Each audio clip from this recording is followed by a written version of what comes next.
الله الرحمن الرحيم. كتاب الوضوء. بسم الله الرحمن الرحيم. باب في الوضوء ما جاء في قول الله تعالى: إذا قمتم إلى الصلاة فاغسلوا وجوهكم وأيديكم إلى المرافق وامسحوا برؤوسكم وأرجلكم إلى الكعبين. قال أبو عبد الله: وبين النبي صلى الله عليه وسلم أن فرض الوضوء مرة وتوضأ أيضا مرتين وثلاثا ولم يزد على 3. وكره أهل العلم الإسراف فيه وأن يجاوزوا فعل النبي صلى الله عليه وسلم. باب لا تقبل صلاة بغير طهور. وبسند المتصل منا إلى الإمام الهمام الحافظ الحجة أمير المؤمنين في الحديث محمد بن إسماعيل البخاري رحمه الله تعالى، ومتعنا بعلومه وفيوضه وبركاته آمين. قال حدثنا إسحاق بن إبراهيم الحنظلي قال أخبرنا عبد الرزاق قال أخبرنا معمر عن همام بن منبه أنه سمع أبا هريرة رضي الله عنه وعنهم يقول: قال رسول الله صلى الله عليه وسلم: لا تقبل صلاة من أحدث حتى يتوضأ. قال رجل من حضرموت: ما الحدث يا أبا هريرة؟ قال: فساء أو ضرار. بسم الله الرحمن الرحيم. الحمد لله رب العالمين والصلاة والسلام على رسوله الكريم وعلى آله وأصحابه أجمعين، أما بعد. کتاب الوضو ہے اور امام بخاری رحمۃ اللہ علیہ نے طہارت کے ابواب کو کئی کتابوں پر منقسم فرمایا ہے. کتاب الوضو ہے، پھر کتاب الغسل ہے، الی آخر. تو اپنی عادت کے مطابق پہلا باب اس طرح قائم کیا تو اس میں آیت وضو کو تجربۃ الباب کا حصہ بنایا ہے، جس میں باری تعالیٰ کے اشارے سے جاکم تم اصلاح کی بخشی جو حکم اس میں دو باتیں سمجھنے کی ہے اس آیت کریمہ سے متعلق. ایک یہ کہ یہ سورہ مائدہ کی آیت ہے اور سورہ مائدہ جو ہے وہ آخری صورتوں میں سے ہے جو آخر زمانے میں نازل کی اور نماز کی فضیلت اس سے بہت پہلے ہو چکی ہے. تو بعض لوگوں نے اس سے یہ سمجھا کہ اس آیت کے نازل ہونے سے پہلے وضو فرض نہیں تھا، لیکن یہ بات صحیح نہیں ہے. کوئی ایسا وقت ثابت نہیں روایات سے جس میں نماز فرض ہو اور وضو فرض نہ ہو. جب سے نماز فرض ہوئی اسی وقت سے وضو بھی فرض ہو. بلکہ بعض روایات سے یہ معلوم ہوتا ہے، اگرچہ وہ روایات ضعیف ہیں، کہ جس وقت نبی کریم صلی اللہ علیہ وسلم کو پہلی وحی آئی تھی تو اسی وقت سے جبرائیل علیہ السلام نے وضو بھی سکھایا تھا. اور بعض روایتوں میں اس وقت کا ذکر ہے جبکہ حضرت جبرائیل علیہ السلام نے امامت فرمائی تھی نبی کریم صلی اللہ علیہ وسلم کی اور نماز کی تعلیم دی تھی، تو اسی میں وضو کی تعلیم کا بھی ذکر ہے. اس لیے صحیح بات یہ ہے کہ وضو صحابہ کرام مدتوں سے کرتے چلے آ رہے تھے. البتہ اس آیت کریمہ میں ایک تو اس طریقے کی تاکید ہو گئی اور دوسرا یہ بتا دیا گیا کہ اس میں مقدار مفروض کے وضو جو کرتے آ رہے تھے اس میں وہ سب چیزیں شامل تھیں جو سنت ہم کہتے ہیں جن کو مستحبات کہا جاتا ہے، لیکن اس آیت نے فرائض وضو کو متعین فرما دیا اور دوسرے آنے والی نسلوں کے لیے اس کے طریقے کو قرآن کریم کے اندر محفوظ کر دیا گیا. یہ اس آیت کا فائدہ ہوا، ورنہ جہاں تک وضو کے عمل کا تعلق ہے صحابہ کرام شروع سے اس کے اوپر عمل کرتے چلے آ رہے ہیں. ایک بات تو اس آیت سے متعلق یاد کرنی. دوسری بات یہ ہے کہ اس میں جو فرمایا گیا اذا قمتم الی الصلاۃ، تو اس میں قمتم الی الصلاۃ کا مطلب باجماع یہ ہے کہ اذا اردتم الصلاۃ، جب تمہارا ارادہ نماز کا ہو. ظاہر جو نماز کے لیے کھڑا ہو گیا پھر وضو کرنے کی کا کوئی معنی نہیں ہے. تو اس واسطے قام الیہ یہ محاورے کے طور پر استعمال ہوتا ہے، تو اس کے معنی کسی کام کا ارادہ کرنے کے ہوتے ہیں. یہاں پر یہی مراد ہے. تو اذا قمتم الی الصلاۃ کا معنی اذا اردتم الصلاۃ، جب تم نماز کا ارادہ کرو.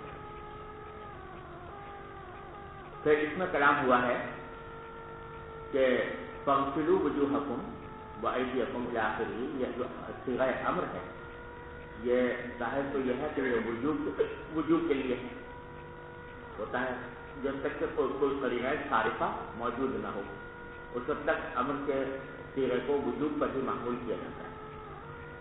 تو سوال یہ پیدا ہوتا ہے کہ جب بھی آدمی نماز کا ارادہ کرے تو وضو واجب ہونا چاہیے، چاہے پہلے وہ طاہر ہو، پہلے سے وضو کیے ہوئے ہو اور حدث اس کو لاحق نہ ہوا ہو، تو اس صورت میں بھی وضو واجب ہونا چاہیے۔ تو یہ بظاہر آیت کریمہ سے یہ معلوم ہوتا ہے کہ جب بھی ارادہ کرے نماز کا آدمی، چاہے پہلے سے وہ باوضو ہو، تو بھی اس کو وضو کرنا ضروری ہے۔ تو اس اشکال کے جواب میں مختلف لوگوں نے مختلف باتیں کہی ہیں۔ ان میں سے ایک بات یہ ہے کہ اس حدیث اس قرآن کریم کی آیت میں تو اگرچہ یہ فرمایا گیا، لیکن اس میں نبی کریم صلی اللہ علیہ وسلم نے تصریح فرمائی تھی، جیسے کہ ابھی حدیث میں آ رہی ہے، لا تقبل صلاۃ من احدث حتی یتوضا، کہ یہ اس میں قید ملحوظ ہے اس آیت کریمہ میں کہ اذا قمتم الى الصلاۃ وانتم محدثون، جب تم حالت حدث میں ہو اور نماز کا ارادہ کرو تو پھر نماز کے لیے کام کرو۔ تو گویا یہ قید جو ہے یہ حدیث سے ماخوذ ہے۔ لیکن اس میں ایک دوسرا توجیہ جو ہے حضرت شاہ صاحب رضی اللہ عنہ نے فرمائی ہے، وہ زیادہ بہتر معلوم ہوتی ہے۔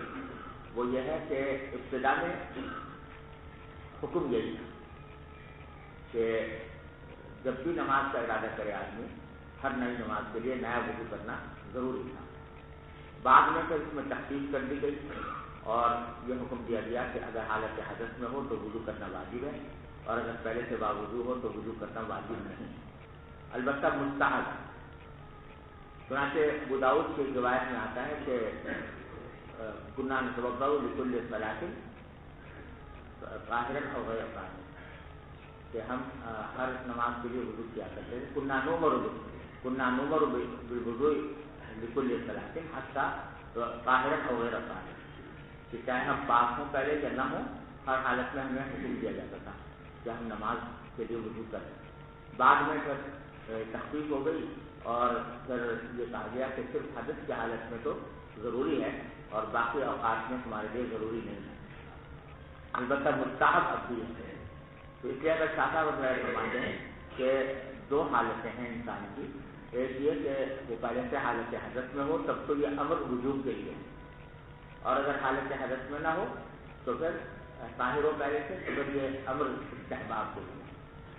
تو دو مختلف حالتوں میں دو مختلف معنی پر معمول کرنا یہ ممکن ہے، اس کو عموماً مشترک نہیں کہا جائے گا۔ اس واسطے یہ توجہ جو ہے وہ زیادہ مناسب والی ہوتی ہے۔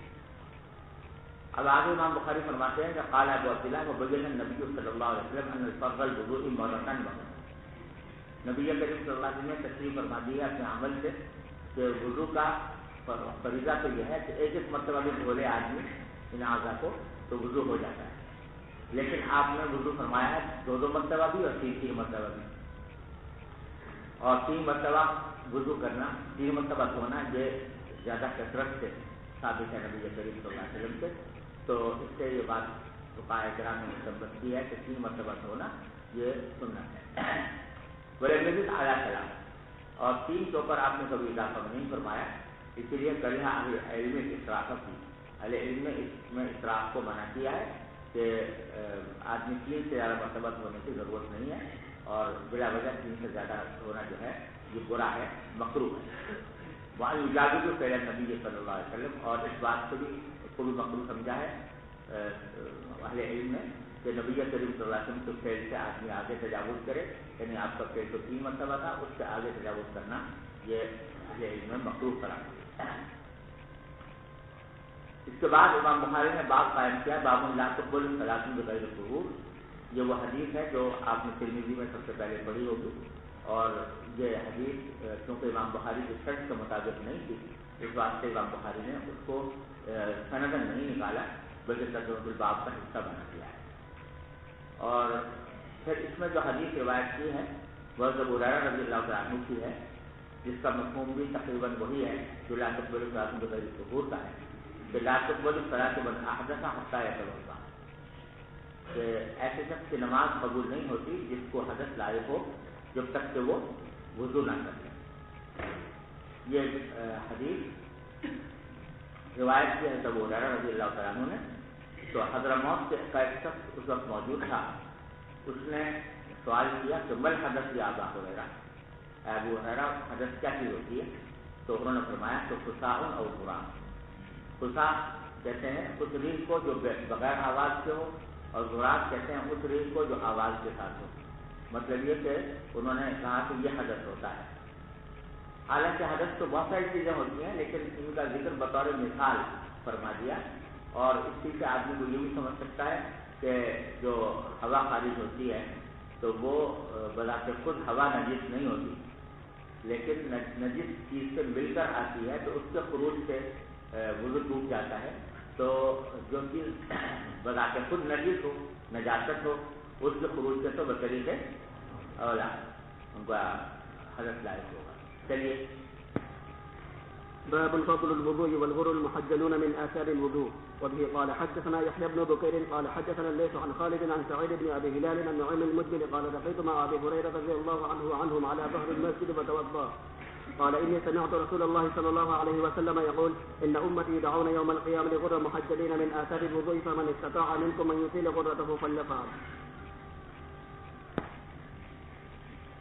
یہ حضرت نعیم المدمر ہیں جو امام حضرت ابو ہریرہ رضی اللہ عنہ کے شاگرد تابعین میں ہیں۔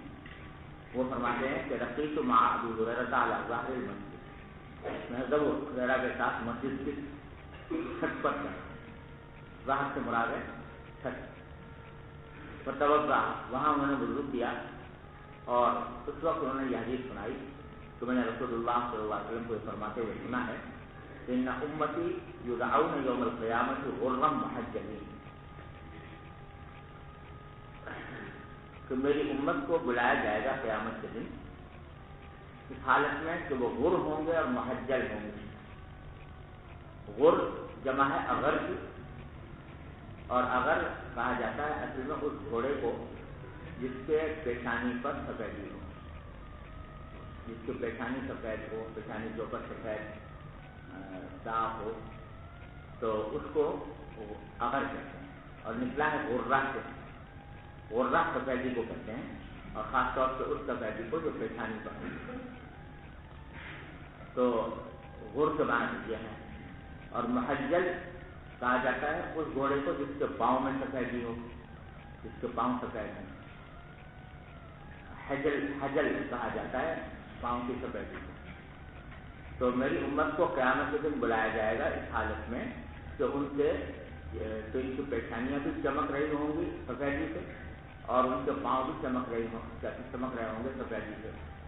اور یہ کیوں ہوگا؟ من آثار الوضوء، کیونکہ یہ جو سفیدی ہوگی ان کے چہرے پر اور ان کے پاؤں پر، یہ وضو کے آثار کی وجہ سے، کیونکہ وہ وضو کرتے رہے ہیں اپنی زندگی میں، تو اللہ تبارک و تعالیٰ اس وضو کے صلے میں ان کو قیامت کے دن یہ ان کی پیشانیاں اور ان کے پاؤں یہ چمکدار بنا کر اٹھائیں گے۔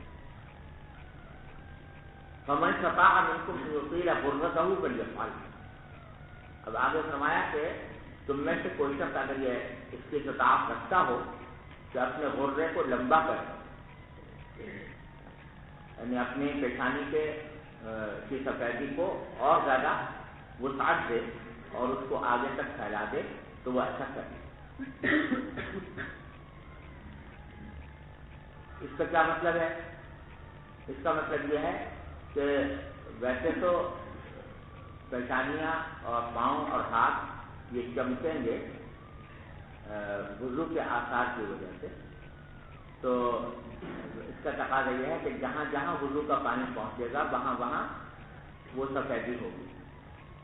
تو مثلا ہاتھ ہیں تو ہاتھ کی سفیدی جو ہے وہ کوہنی تک ہوگی، کیونکہ کوہنی تک ہاتھ دھوئے جاتے ہیں۔ اب اگر کوئی شخص چاہے کہ اپنے غرہ کو اور آگے بڑھا دے، طویل کر، یعنی کوہنی تک نہ رہے بلکہ بازو تک پہنچ جائے وہ سفیدی، تو اس کو چاہیے کہ وہ اپنے وضو کو صرف کوہنی تک محدود نہ رکھے بلکہ آگے تک لے جائے۔ اسی طرح جو عام حالات میں پاؤں سفید ہوں گے تو پاؤں کہاں تک سفید ہوں گے؟ ٹخنوں تک، کیونکہ وضو جو ہے وہ ٹخنوں تک کیا جاتا ہے۔ لیکن اگر کوئی شخص چاہے کہ اپنی اس سفیدی کو اور آگے بڑھائے یعنی پنڈلی تک لے جائے تو آگے بھی بڑھا کر وہ پنڈلی کو بھی دھوئے تو اس سے اس کا وہ غرہ جو ہے وہ طویل ہو جائے گا اور اس کی سفیدی جو ہے وہ آگے تک بڑھ جائے گی۔ یہ مطلب ہے اس کا۔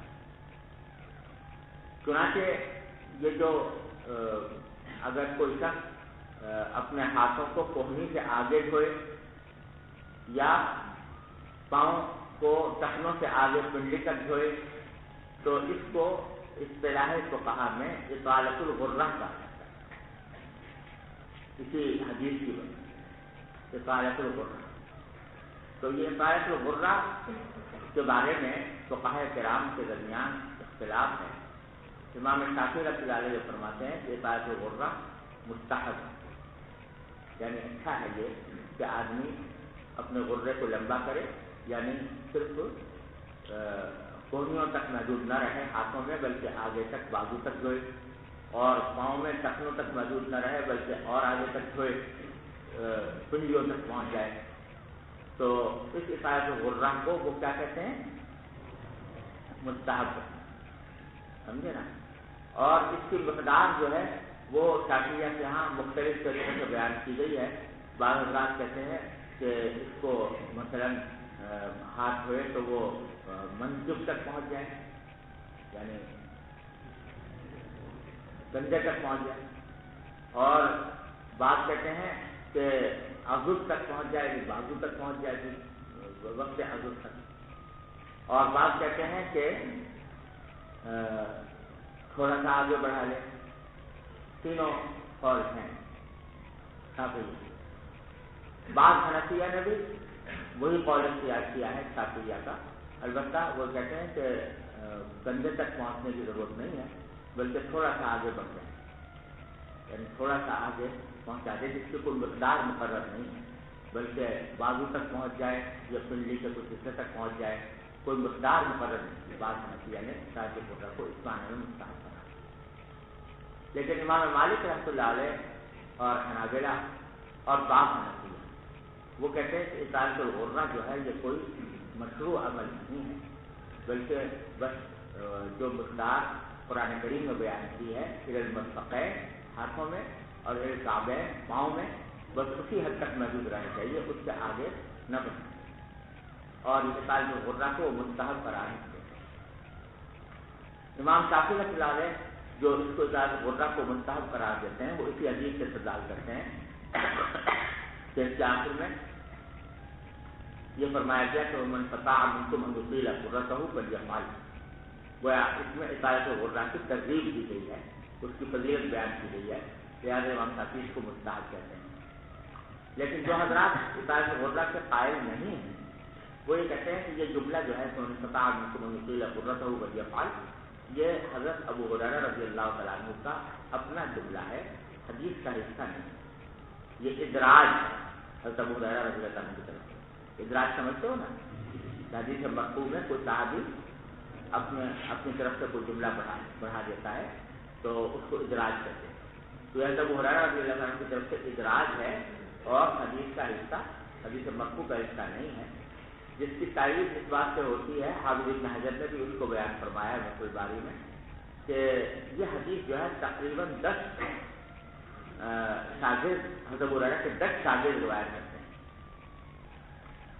ان 10 شاگردوں میں سے نعیم المجمر کے سوا کسی اور نے یہ جملہ نقل نہیں کیا، اور بعض دوسرے صحابہ سے بھی یہ حدیث مروی ہے لیکن کسی اور صحابی نے یہ جملہ نقل نہیں کیا، جس سے ظاہر یہ ہوتا ہے کہ یہ حضرت ابو ہریرہ کا اپنا اجتہاد ہے، انہوں نے یہ بات فرمائی، اور دوسرے صحابہ کرام یا دوسرے تابعین یہ کوئی حدیث کا حصے کے طور پر اس کو روایت نہیں کرتے، جس سے معلوم ہوتا ہے کہ یہ ادراج ہے حضرت ابو ہریرہ۔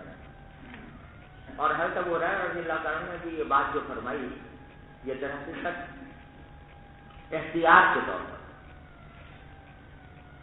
یعنی ایسا نہیں ہے کہ انہوں نے نبی کریم صلی اللہ علیہ وسلم سے براہ راست سنی ہو یہ بات، کہ آپ نے کالے غرہ کی ترغیب دی ہو، لیکن احتیاط کے طور پر انہوں نے فرمایا کہ اگر کوئی شخص ایسا کر لے تو اچھا ہے، کر لے۔ اور اس کی دلیل یہ ہے کہ صحیح مسلم میں ایک حدیث آتی ہے کہ حضرت ابو ہریرہ کے ایک اور حاضر ہیں ابو حازم، وہ کہتے ہیں میں ایک مرتبہ میں نے دیکھا حضرت ابو ہریرہ کو کہ وہ وضو کر رہے تھے، تو وضو کرتے ہوئے انہوں نے اپنے ہاتھوں کو اوپر تک دھویا، مناکب تک۔ تو میں دیکھ رہا تھا تو میں نے دیکھ کر ان سے پوچھا کہ یا ابا ہریرہ ما ھذا الوضوء یا ابا ہریرہ، کیا ابو ہریرہ یہ کیسے وضو کر رہے ہیں آپ، تو اوپر تک آپ ہاتھ دھو رہے ہیں؟ تو اس پر حضرت ابو ہریرہ ایک دم سے چونکے اور چونک کر کہا کہ یا بنی فروخ انتم ہاؤنا،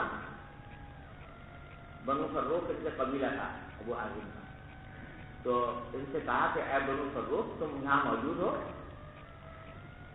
لو علمت انکم ہاؤنا ما توضأت ھذا الوضوء، اگر مجھے پتا ہوتا کہ تم یہاں پر موجود ہو تو میں یہ وضو اس قسم کا نہ کرتا۔ یعنی انہوں نے بتایا کہ اس سے یہ بات بتانا مقصود ہے تو رہا تھا کہ یہ وضو کا کوئی لازمی حصہ نہیں ہے، نہ وضو کا لازمی حصہ ہے، نہ ایسا حصہ ہے کہ جس کو اس کی ترغیب دی جائے یا جس کے اوپر لوگوں کو بلایا جائے یا اس کو تعلیم دی جائے، لیکن میں احتیاط کے طور پر کر رہا تھا، کیونکہ حضور سے میں نے یہ بات سنی ہے کہ وضو کے آثار سے لوگوں کو غور اور محجت کر کے اٹھایا جائے گا، تو اس سے میں یہ سمجھتا ہوں کہ اگر میں ذرا سا آگے بڑھ جاؤں تو اچھا ہے، لیکن یہ بات تو میں نے نبی کریم صلی اللہ علیہ وسلم سنی نہیں ہے براہ راست، اس بات سے میں اس کو اتنا عام کرنا نہیں چاہتا کہ ہر ایک آدمی یہ سمجھے کہ یہ کوئی سنت کا ہے۔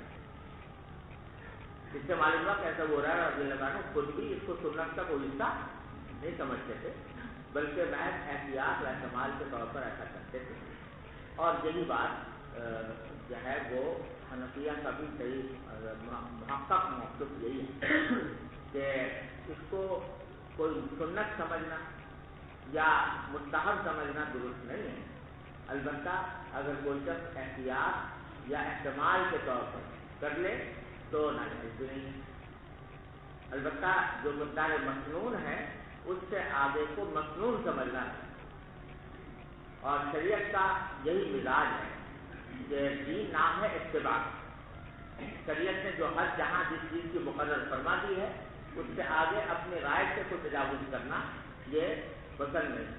3 مرتبہ دھونے کو حکم دیا گیا ہے اعضاء کو، اور جو شخص 3 مرتبہ سے زیادہ دھوئے تو اس کے بارے میں فرمایا کہ من زاد علی ھذا او ازداد فقد اساء وتعدى وغلط، ابو داؤد میں آپ حدیث پڑھی، جو شخص یہ 3 سے زیادہ پر اضافہ کرے تو وہ برا کیا، اس نے تعدی کی، ظلم کیا، نبی کریم صلی اللہ علیہ وسلم کے الفاظ منقول۔ تو معلوم ہوا کہ جو شریعت نے حد مقرر کر دی ہو اس سے اپنے اجتہاد سے اس کے اوپر کوئی اضافہ کرنا یہ پسندیدہ نہیں، لہذا اس کو سنت سمجھنا یا مستحب سمجھنا، مستحب شرعی سمجھنا یہ مناسب نہیں، البتہ اگر کوئی شخص احتیاط اور احتمال کے طور پر ایسا کر لے تو اس سے بھی سمجھ میں آ گئی بات۔ چلیے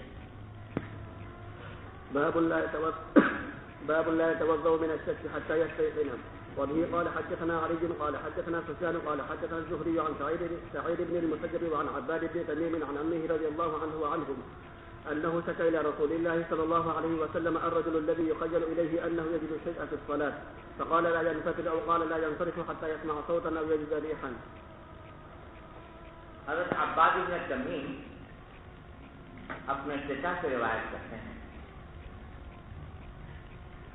اور یہ چچا جو ہیں کہ عبداللہ بن زید بن عاصم رضی اللہ تعالیٰ عنہ، ان سے روایت کرتے ہیں انہو اشتکا یا رسول اللہ صلی اللہ علیہ وسلم الرجل الذی یخیل الیہ انہو یجد الشیء فی الصلاۃ، تو انہوں نے شکایت کی نبی کریم صلی اللہ علیہ وسلم سے ایک ایسے شخص کی جس کو یہ خیال ہو جاتا تھا کہ وہ کوئی چیز پاتا ہے نماز میں، یعنی ایک شخص تھا جو وہم کا مریض، بعض لوگوں کو وہم ہوتا رہتا ہے نا، تو اس کو بھی وہم ہوتا تھا، اور وہاں یہ ہوتا تھا کہ اس کو نماز کے دوران ایسا محسوس ہوتا تھا جیسے ریل خارج ہو گئی اور اس سے وہ سمجھتا تھا کہ وضو ٹوٹ گیا. تو یخیل الیہ اس کے خیال میں یہ بات لائی جاتی تھی، یعنی وہم ہوتا تھا اس کو کس بات کا، انہو یجد الشیء فی الصلاۃ، کہ نماز کے دوران وہ کوئی چیز محسوس کرتا ہے، یعنی کوئی حرکت محسوس کرتا ہے جس سے اس کو خیال ہوتا ہے کہ شاید میری ریح خارج ہے. تو ریح خارج ہونے کا یقین نہیں ہوتا تھا لیکن شبہ ہوتا ہے، یہ وہم تھا. فقال، تو اس کو کیا کرے، یہ بات پوچھی انہوں نے نبی کریم صلی اللہ علیہ وسلم. تو آپ نے فرمایا لا ينفصل او قال لا ينصرف، یا تو لا ينفصل فرمایا یا لا ينصرف فرمایا، تو وہ نماز چھوڑ کر نہ جائے اس وہم کی بنا پر یا اس شبے کی بنا پر، وہ اپنے نماز کو چھوڑ کر نہ جائے حتی یسمع صوتا او یجد ریحا، جب تک کہ وہ کوئی آواز نہ سنے ریح خروج کی یا بو محسوس نہ کرے خروج ریح کی، اس وقت تک وہ چھوڑ کر نہ جائے. اس بات پر اجماع ہے سب کا کہ یہاں پر جو آپ نے آواز سننے یا بو محسوس کرنے کا جو ذکر فرمایا، یہ کنایا ہے تیقن حدث سے، یعنی جب تک کہ یقین نہ ہو جائے خروج ریح کا، محض شبہ بات رہے، اس وقت تک اس کے لیے اس کو چھوڑ کر نہیں جانا چاہیے نماز، سمجھے نا. لیکن یہ صوت اور ریح کا جو ذکر فرمایا نبی کریم صلی اللہ علیہ وسلم نے، وہ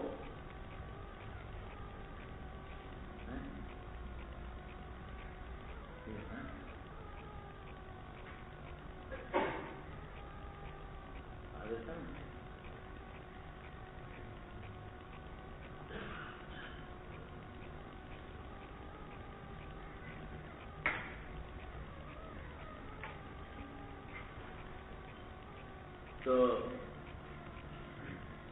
یہ جو صوت اور ریح کا ذکر فرمایا، یہ در حقیقت اس لیے کہ وہ آدمی تھا وہمی، اس کو وہم ہوتا تھا، اور جو آدمی وہمی ہوتا ہے نا، جب تک اس کو بالکل جو ہے ایسا یقین کے ساتھ کوئی بات نہ کہی جائے، اس وقت تک اس کے وہم کو اطمینان نہیں ہوتا، سمجھے نا. تو اس واسطے آپ نے وہ خروج ریح کے تیقن کے لیے صوت اور ریح کا لفظ استعمال کرنا. جب تک تم آواز نہ سن لو یا بو نہ محسوس کر لو سمجھو کہ کچھ نہیں ہے، کیونکہ اس کو وہم ہوتا ہے. لیکن حقیقت مراد نہیں ہے اس کی، یعنی ایسا ہو سکتا ہے کہ خروج ریح ہو اور نہ آواز ہو نہ بو ہو، لیکن یقین ہو جائے تو اس صورت میں وضو ٹوٹ جاتا ہے. لیکن نبی کریم صلی اللہ علیہ وسلم یہاں پر، کیونکہ آپ نے دیکھا کہ وہ شخص کیسا تھا، وہمی تھا، تو وہمی ہونے کی وجہ سے آپ نے اس کے لیے ایک بہت ہی بالکل دو چار کرنے والی بات بیان فرما دی تاکہ وہ اپنے وہم میں مبتلا نہ ہو. جی باب التخفيف في الوضوء. وبه قال حدثنا علي بن عبد الله قال حدثنا سفيان عن عمرو قال اخبرني قريب عن ابن عباس رضي الله عنهما وعنهم ان النبي صلى الله عليه وسلم. یہ حدیث یہ کہنا مقصود یہ ہے کہ وضو میں تخفیف بھی جائز ہے، اور تخفیف سے مراد یہ ہے کہ جن اعضاء کو 3 مرتبہ دھونا مسنون ہے ان کو 3 مرتبہ دھونے کے بجائے 1 مرتبہ دھو لیں، تو یہ تخفیف جائز ہے. اور اس میں بخاری نے حضرت عبداللہ بن عباس کی وہ حدیث روایت کی جو پہلے بھی 3 مرتبہ گزری ہے، آئندہ بھی آئے گی، تو انہوں نے رات گزاری تھی میمونہ کے گھر میں. تو اس وقت نبی کریم صلی اللہ علیہ وسلم نے جو وضو فرمایا وہ اس کے بارے میں انہوں نے فرمایا کہ یہ تخفیف کی تھی وضو کے اندر، یعنی 1 مرتبہ دھو لیا. جی. وبه قال حدثنا علي بن عبد الله قال حدثنا سفيان عن عمرو قال اخبرني قريب عن ابن عباس رضي الله عنهما وعنهم ان النبي صلى الله عليه وسلم نام حتى نفخ ثم صلى وربما قال ارتجع حتى نفخ ثم قام فصلى. قال ثم حدثنا به سفيان مرة بعد مرة عن عمرو عن قريب عن ابن عباس رضي الله عنهما وعنهم قال بت عند خالة ميمونة ليلة فقام النبي صلى الله عليه وسلم من الليل فلما كان في بعض الليل قام رسول الله صلى الله عليه وسلم فتوضأ من شر معلق وضوءا خفيفا يخففه عمرو ويقلله وقام يصلي فتوضأت نحو مما توضأ ثم جئت فقمت عن يساره وربما قال سفيان عن شماله فحولني فجعلني عن يميني. ثم صلى ما شاء الله ثم ارتجع فنام حتى نفخ ثم أتاه المنادي فآذنه بالصلاة فقام معه إلى الصلاة فصلى ولم يتوضأ. قلنا لعمرو إن ناسا يقولون إن رسول الله صلى الله عليه وسلم تنام عينه ولا ينام قلبه. قال عمرو سمعت عبيد بن عمير يقول رؤيا الأنبياء وحي ثم قرأ إني أرى في المنام أني أذبحك. اس میں جو آخر میں ہے کہ ہم نے عمرو سے کہا، عمرو بن دینار سے، کہ لوگ کہتے ہیں کہ رسول اللہ صلی اللہ علیہ وسلم کی آنکھ تو سوتی تھی اور دل نہیں سوتا تھا۔ اس کا تعلق اس لیے ہے کہ اس میں روایت میں حضرت عبداللہ بن عباس نے فرمایا ہے کہ تہجد کی نماز پڑھنے کے بعد آپ لیٹ گئے تھے، کچھ دیر سو گئے تھے، حتیٰ نفخ، یہاں تک کہ آپ کے سانس کی آواز آنے لگی تھی نیند کی وجہ سے۔ پھر کوئی پکارنے والا آیا، اس نے نماز کی کا اعلان کیا کہ نماز کا وقت قریب ہے، تو آپ اس کے ساتھ نماز کے لیے چلے گئے، نماز پڑھی اور اس وقت نیا وضو نہیں پڑھا، سمجھے نا؟ تو حالانکہ سو گئے تھے، اس کے باوجود وضو کیے بغیر نماز پڑھ لی آپ نے۔ تو اس وجہ سے ان کا جو شاگرد ہیں، جو سننے والے تھے حدیث سے، انہوں نے کہا آپ نے دینار سے کہ لوگ کہتے ہیں کہ رسول کریم صلی اللہ علیہ وسلم کی آنکھ سوتی تھی اور دل نہیں سوتا تھا، اس واسطے آپ کی نیند سے کوئی وضو نہیں چھوٹا۔ تو عمرو بن دینار نے اس کی تصدیق فرمائی اور تصدیق کے طور پر یہ بھی کہا کہ میں نے عبید بن عمیر کو یہ کہتے ہوئے سنا ہے۔ عبید بن عمیر تابعین میں سے ہیں، ان کو یہ میں نے کہتے ہوئے سنا ہے کہ رؤیا الانبیاء وحی، کہ انبیاء کرام کی رؤیا بھی وحی ہوتی ہے۔ اور اس کی تاریخ میں کہا کہ نہیں آرام کے منام میں اذبحک، حضرت ابراہیم علیہ السلام کو جو ذبح کرنے کا حکم دیا گیا تھا وہ خواب ہی میں دیا گیا تھا۔ تو کیونکہ انبیاء کرام کی رؤیا بھی وحی ہوتا ہے، تو اگر ان کی نوم بالکل ایسی ہوتی جیسے عام انسانوں کی ہوتی ہے تو پھر خواب کی حالت میں کوئی وحی ان کے اوپر نازل نہیں کی جاتی، لیکن خواب کی حالت میں بھی وہی نازل کی جاتی ہے، جس سے معلوم ہوتا ہے کہ ان کی نیند جو ہے وہ عام انسانوں کی نیند سے مختلف ہوتی ہے۔ اس واسطے عام انسانوں کی نیند سے وضو ٹوٹ جاتا ہے، انبیاء کرام کی نیند سے وضو نہیں ٹوٹتا۔ جی باب إسباغ الوضوء. وقد قال ابن عمر إسباغ الوضوء على الإنقاذ. وبه قال حدثنا عبد الله بن مسلمة عن مالك عن موسى بن عقبة عن قريب مولى بن عباس عن قسامة بن زيد رضي الله عنهما وعنهم أنه سمعه يقول دفع رسول الله صلى الله عليه وسلم من عرفة حتى إذا كان بالشعب نزل فبل ثم توضأ ولم يسبق الوضوء فقلت الصلاة يا رسول الله؟ قال الصلاة أمامك. فركب حتى فلما جاء المزدلفة نزل فتوضأ فأسبغ الوضوء ثم أقيمت الصلاة فصلى المغرب ثم أناخ كل إنسان بعيره في منزله ثم أقيمت العشاء فصلى ولم يصلي بينهما. اسباغ الوضوء، وضو کا پورا کرنا، اس سے مراد یہ ہے کہ ہر عضو کو 3 مرتبہ دھونا۔ اسباغ کے معنی یہ ہے کہ وضو کو، ہر عضو وضو کو 3 مرتبہ دھوئے۔ اگر 3 سے کم دھویا تو اسباغ نہیں ہے، اگرچہ وضو ہو جائے گا۔ اور اسباغ کی فضیلت آئی ہے حدیث میں۔ تو اب آگے حضرت محمد کا یہ قول نقل کر دیا کہ اسباغ الوضوء الانقاء، جو وضو کے اندر اسباغ کرنے کا معنی کیا ہوتا ہے؟ صاف کر دیں، صفائی کرنا، یعنی 3 مرتبہ دھو کے عضو کو اچھی طرح صاف کر لینا، یہ ہے معنی اسباغ کا۔ یہ اس لیے کہہ دیا کہ کوئی مطلب یہ نہ سمجھے کہ اسباغ کے معنی یہ ہے کہ 3 سے زیادہ مرتبہ دھویا، یا اسباغ کے معنی یہ ہو کہ پورے عضو کو دھوئے اور پورے عضو سے کم اگر دھوئے تو وہ اسباغ نہ ہو اور اس صورت میں بھی وضو ہو جائے، تو یہ مقصد نہیں ہے، بلکہ مطلب ہے اسباغ کا انقاء، کہ اچھی طرح صاف کر لے 3 مرتبہ دھوتا۔ اب اس میں روایت نقل کیا ہے تو اسامہ بن زید رضی اللہ عنہ کی یہ واقعہ بیان فرما رہے ہیں حجۃ الوداع کا، جب نبی کریم صلی اللہ علیہ وسلم عرفات سے مزدلفہ کی طرف تشریف لے گئے، اس وقت کا واقعہ بیان فرما رہے ہیں کہ دفع رسول اللہ صلی اللہ علیہ وسلم من عرفہ، رسول کریم صلی اللہ علیہ وسلم روانہ ہوئے عرفات میں 9 تاریخ کی شام کو مغرب کے بعد، حتیٰ اذا کان بالشعب، یہاں تک کہ جب آپ ایک گھاٹی کے پاس پہنچے تو خاص گھاٹی ہو نزلہ، وہاں آپ اپنی سواری سے اترے، فبال، اور پیشاب کیا ثم توضا، پھر وہیں پر وضو بھی فرمایا، ولم یسبغ الوضو، لیکن اسباغ نہیں فرمایا وضو، سمجھے نا؟ اسباغ نہ کرنے کے معنی یہ ہے بظاہر کہ ایک ایک مرتبہ ہو گیا اور پورا تیسری مرتبہ نہیں.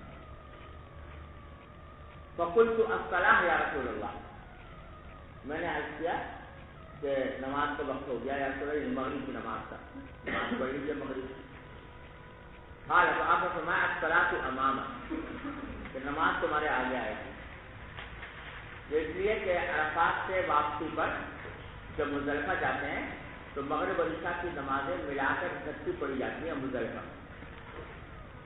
مغرب کے وقت میں مغرب نہیں پڑھی جاتی بلکہ مزدلفہ پہنچنے کے بعد مغرب اور عشاء ساتھ ملا کر پڑھتے ہیں. اس لیے آپ نے فرمایا الصلاۃ امامک. فرکب، اس کے بعد آپ سوار ہوئے، فلما جاء مزدلفہ، جب مزدلفہ پہنچے تو نزل فتوضا، وہاں جا کر اترے اور پھر آپ نے وضو فرمایا فاسبغ الوضو، اور اس مرتبہ مکمل وضو کیا، جس کا معنی ہے کہ تیسری مرتبہ آدھا خود ہوا. ثم اقیمت الصلاۃ، پھر نماز قائم کی گئی، فصلی المغرب، تو آپ نے مغرب کی نماز پڑھی. ثم اناخ كل انسان بعیرہ فی منزلہ، پھر نماز پڑھنے کے بعد، مغرب کی نماز پڑھنے کے بعد ہر شخص نے اپنے اونٹ کو اس کے جگہ پر بٹھا دیا. ثم اقیمت العشاء، پھر عشاء کی نماز قائم کی. ایسا معلوم ہوتا ہے کہ جب مغرب کی نماز پڑھ رہے تھے تو اس وقت اونٹوں کو کھلا چھوڑ دیا گیا ہوگا. اب جب ان کو اونٹوں کو کھلا چھوڑ دیا گیا تو کچھ گڑبڑ کر رہے ہوں گے، شرارت کر رہے ہوں گے، تو اس لیے نماز مغرب کے بعد عشاء کی نماز پڑھنے سے پہلے ان کو بٹھایا اور پھر اس کے بعد عشاء کی نماز پڑھی. اس سے یہ بات معلوم ہوئی کہ جمع بین الصلاتین تو ہے ضروری مزدلفے میں، لیکن جمع بین الصلاتین میں ایسا ممکن ہے کہ مغرب کی نماز پڑھنے کے بعد کوئی فصل بیچ میں آ جائے. جو فصل آیا، جو اونٹوں کو بٹھایا، اس طرح کا فصل اگر آ جائے تو اس میں کوئی مذائقہ نہیں، سمجھے نا؟ تو یہ اس راوی درحقیقت اس بات کو بیان کرنے کے لیے یہ واقعہ بیان کر رہے ہیں کہ حضرت نے اپنے اونٹ کو بٹھایا، جس کا معنی یہ کہ مغرب اور عشاء کی نمازوں کے درمیان کچھ فصل ہوا تھا، تو اتنا فصل ہو جانے میں کوئی حرج نہیں. فصلی ولم یصلی بینہما، اور آپ نے نماز پڑھی عشاء کی اور پھر مغرب اور عشاء کے درمیان کوئی نماز نہیں پڑھی، یعنی سنتیں نہیں پڑھی. جی. باب غسل الوجه باليدين من غرفة واحدة. وبه قال حدثنا محمد بن عبد الرحيم قال أخبرنا أبو سلمة الخزاعي ومنصور بن سلمة قال أخبرنا ابن بلال يعني سليمان عن زيد بن أسلم عن عطاء بن يسار عن ابن عباس رضي الله عنهما وعنهم أنه توضأ فغسل وجهه، أخذ غرفة من ماء فتمضمض بها واستنشق، ثم أخذ غرفة من ماء فجعل بها هكذا، أضافها إلى يده اليسرى فغسل بها وجهه، ثم أخذ غرفة من ماء فغسل بها يده اليمنى، ثم أخذ غرفة من ماء فغسل بها يده اليسرى، ثم مسح برأسه، ثم أخذ غرفة من ماء فرش على رجله اليمنى حتى غسلها، ثم أخذ غرفة أخرى فغسل بها يعني رجله اليسرى، ثم قال هكذا رأيت رسول الله صلى الله عليه وسلم يتوضأ. اس میں بیان کرنا مقصود ہے کہ پورا وضو ایک ہی چلو سے کرنے میں کوئی حرج نہیں، سمجھے نا؟ یعنی ایک ہی چلو میں پانی لیا اور اسی سے اپنا وہ سر پر ڈال دیا اور اس کو مسح کر لیا، اس میں کوئی حرج نہیں. 2 چلو میں لے تو بھی ٹھیک ہے اور 1 چلو میں لے تو بھی ٹھیک ہے. چنانچہ اس حدیث میں آپ نے دیکھا کہ جتنی بھی اعمال ہیں وضو کے وہ سب اس میں لفظ آ رہا ہے کہ اخذ غرفۃ من ماء، ایک چلو لیا اور اسی کے ساتھ کام کیا، تو ایسا کرنا جائے. اس میں خاص طور پر جو قابل ذکر بات ہے وہ یہ کہ مضمضہ اور استنشاق کے بارے میں بھی یہاں پر یہی مذکور ہے کہ آپ نے 1 چلو میں پانی لیا، اسی سے مضمضہ کیا اور اسی سے استنشاق کیا. اس سے امام شافعی رحمۃ اللہ علیہ کے مسلک پر دلیل قائم ہوتی ہے جو یہ فرماتے ہیں کہ 1 چلو سے بھی مضمضہ کیا جائے گا اور ایک ہی سے اسی سے استنشاق کیا جائے گا. یہ مسئلہ آپ نے تفصیل سے ترمذی میں پڑھا ہوگا کہ امام صاحب نے بیان کر دی غرفہ واحدہ بالوصل، یہ طریقہ میں ایک کے غرفہ اور وصل کے ساتھ، یعنی مضمضہ کیا اسی سے اور اسی سے استنشاق کیا.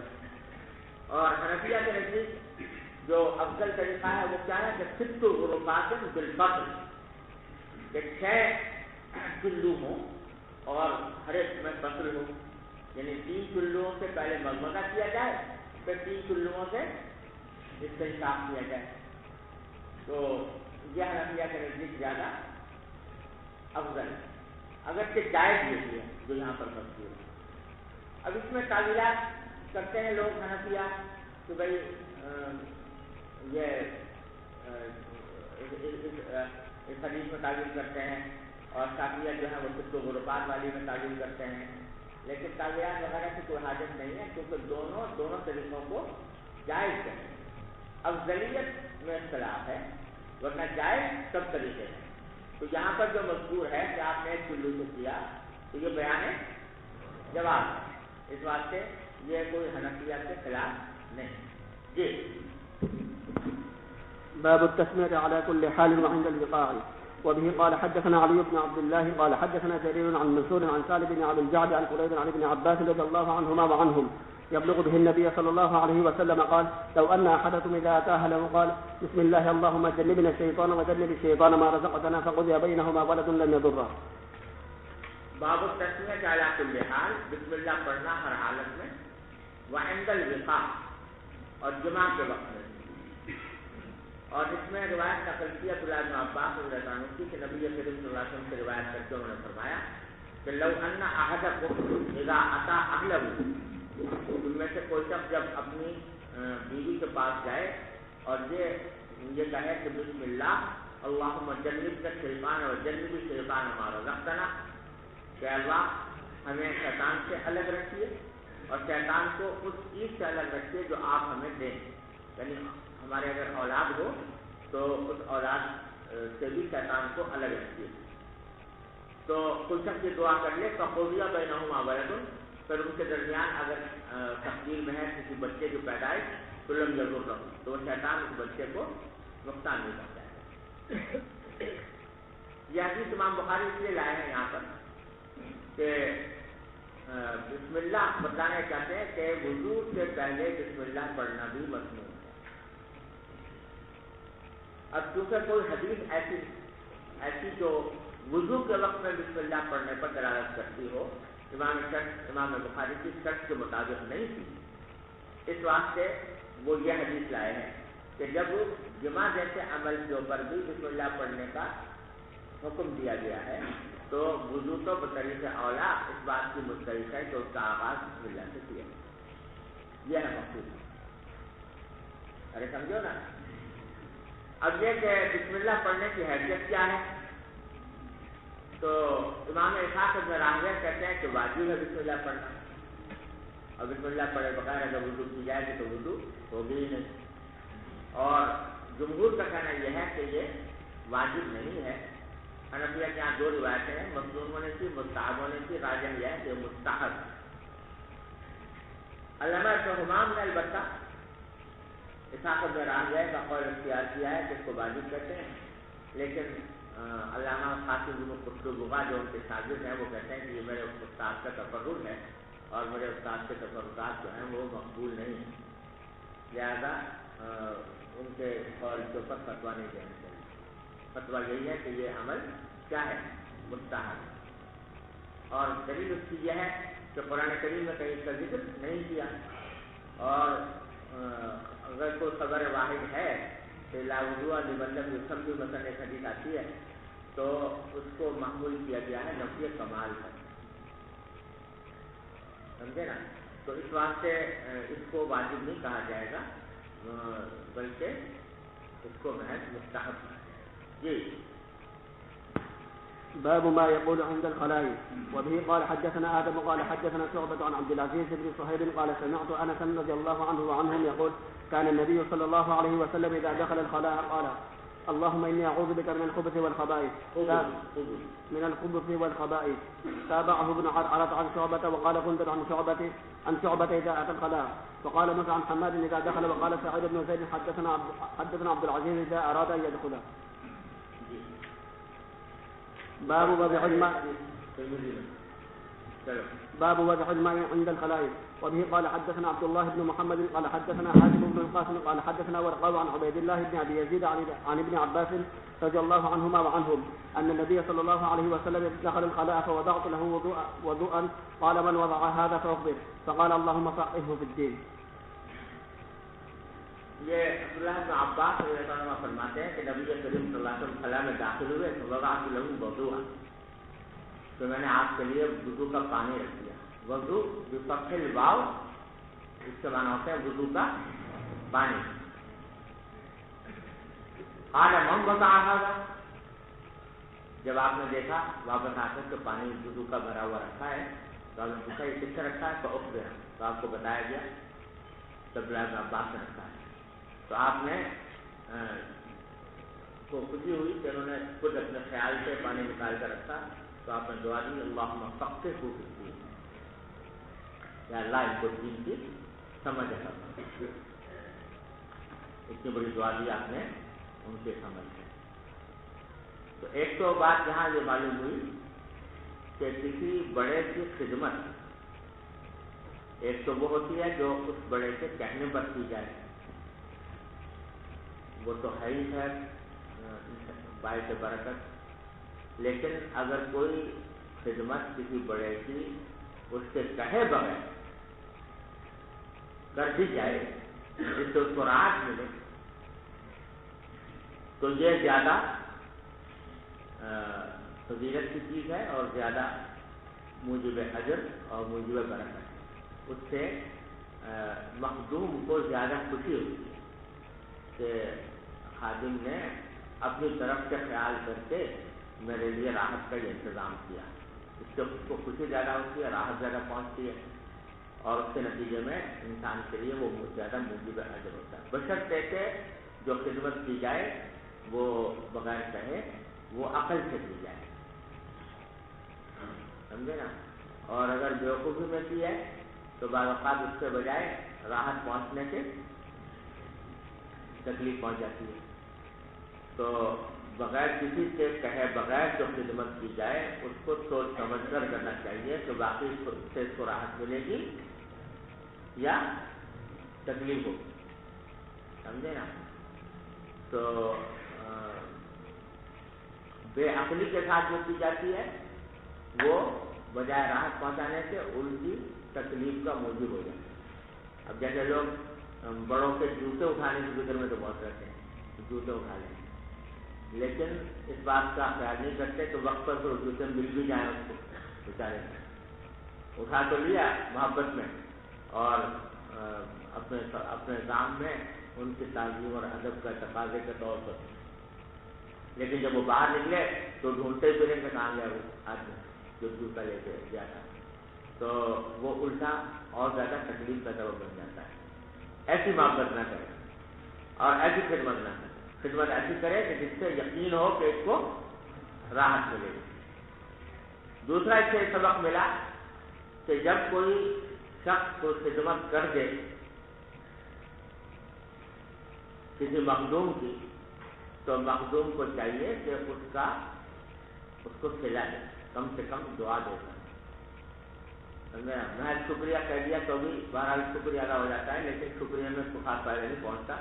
اگر اس کو کوئی دعا دے دے کم از کم جزاک اللہ ہی کہہ دے تو یہ مخدوم کو کام ہے. ایسا نہ ہو کہ مخدوم جو ہے وہ یہ سمجھے کہ ایسے تو میرا قرضہ چکایا ہے یہ خدمت کر کے، اس کے ذمہ تو فرض تھا کہ میری خدمت کرتا، لہٰذا خاموش ہو کے بیٹھ جائے.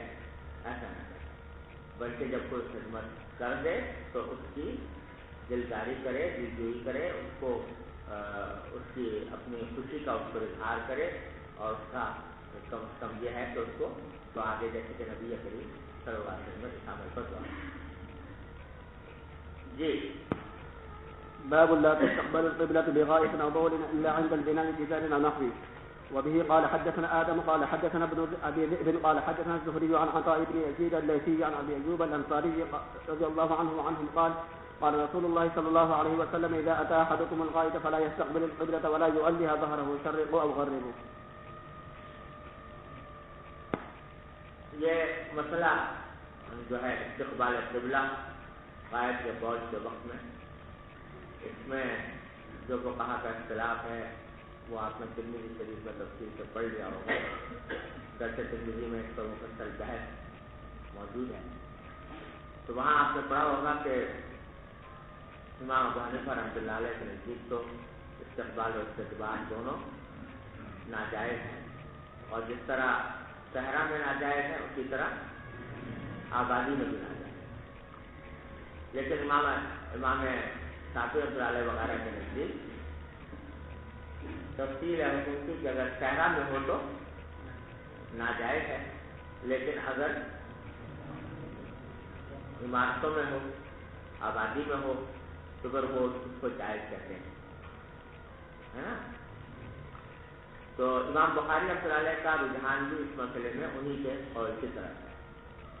اسی واسطے انہوں نے ترجمۃ الباب میں فرمایا کہ لا تستقبل القبلۃ بغائط او بول، قبلہ کا استقبال نہ کیا جائے غائط کے بول کے وقت الا عند البناء.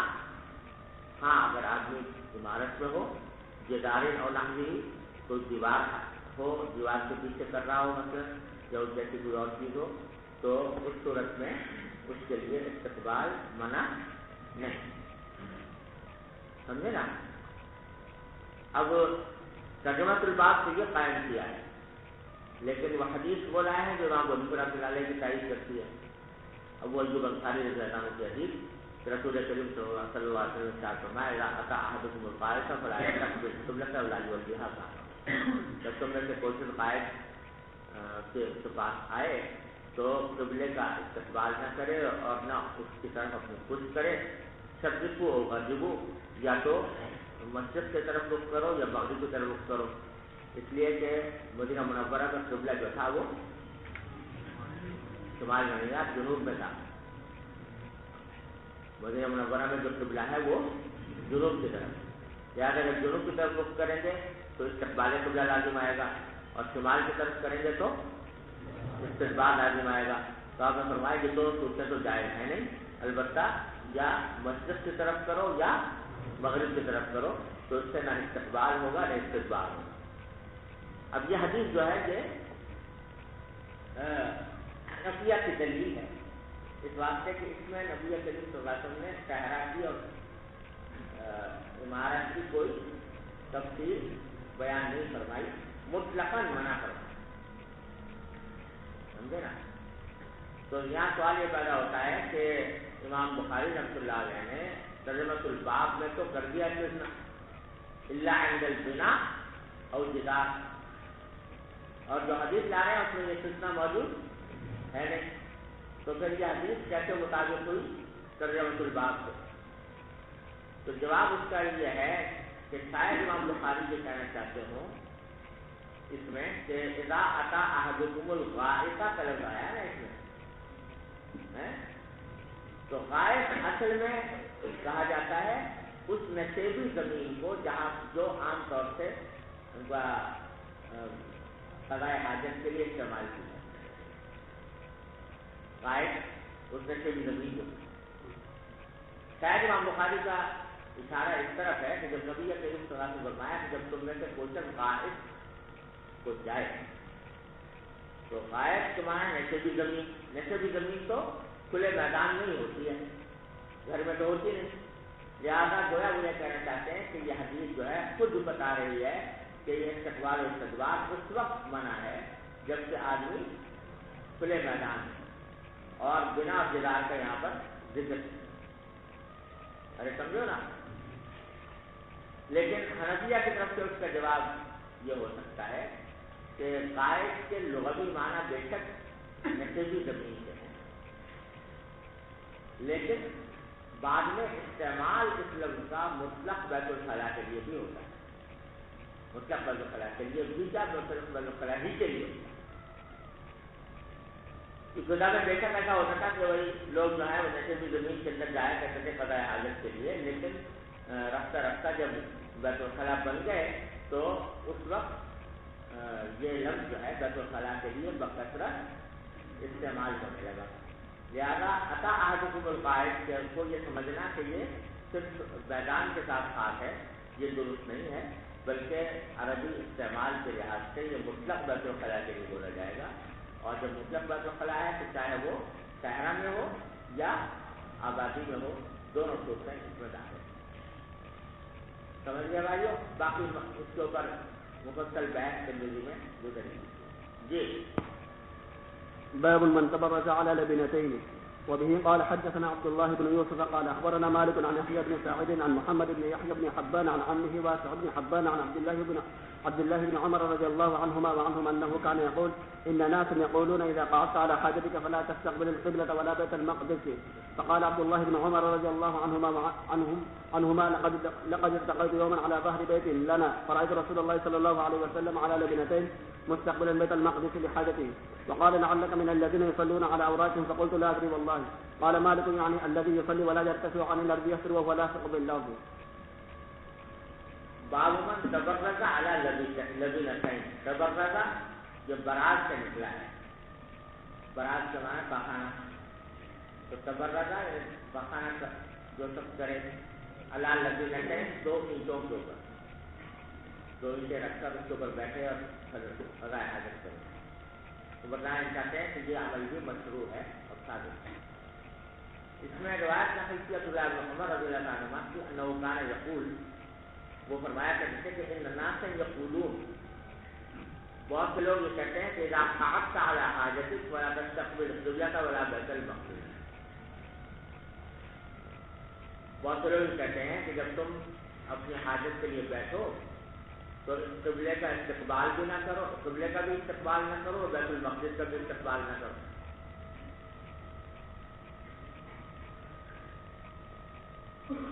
یہ جو بیت المقدس کا یہاں پر ذکر ہے وہ اس لیے کہ بیت المقدس جو تھا مدینہ منورہ کے شمال میں واقع، قبلہ کعبہ جو ہے وہ تو واقع تھا جنوب میں اور بیت المقدس شمال میں، تو اگر شمال کی بیت المقدس کی طرف رخ کیا جائے تو معنی یہ ہے کہ شمال کی طرف رخ کرے گا، اور جب شمال کی طرف کرے گا تو بیت اللہ کا کیا ہوگا؟ استقبال۔ تو اصل چیز جو منع تھی وہ کیا تھی؟ بیت اللہ کا استقبال۔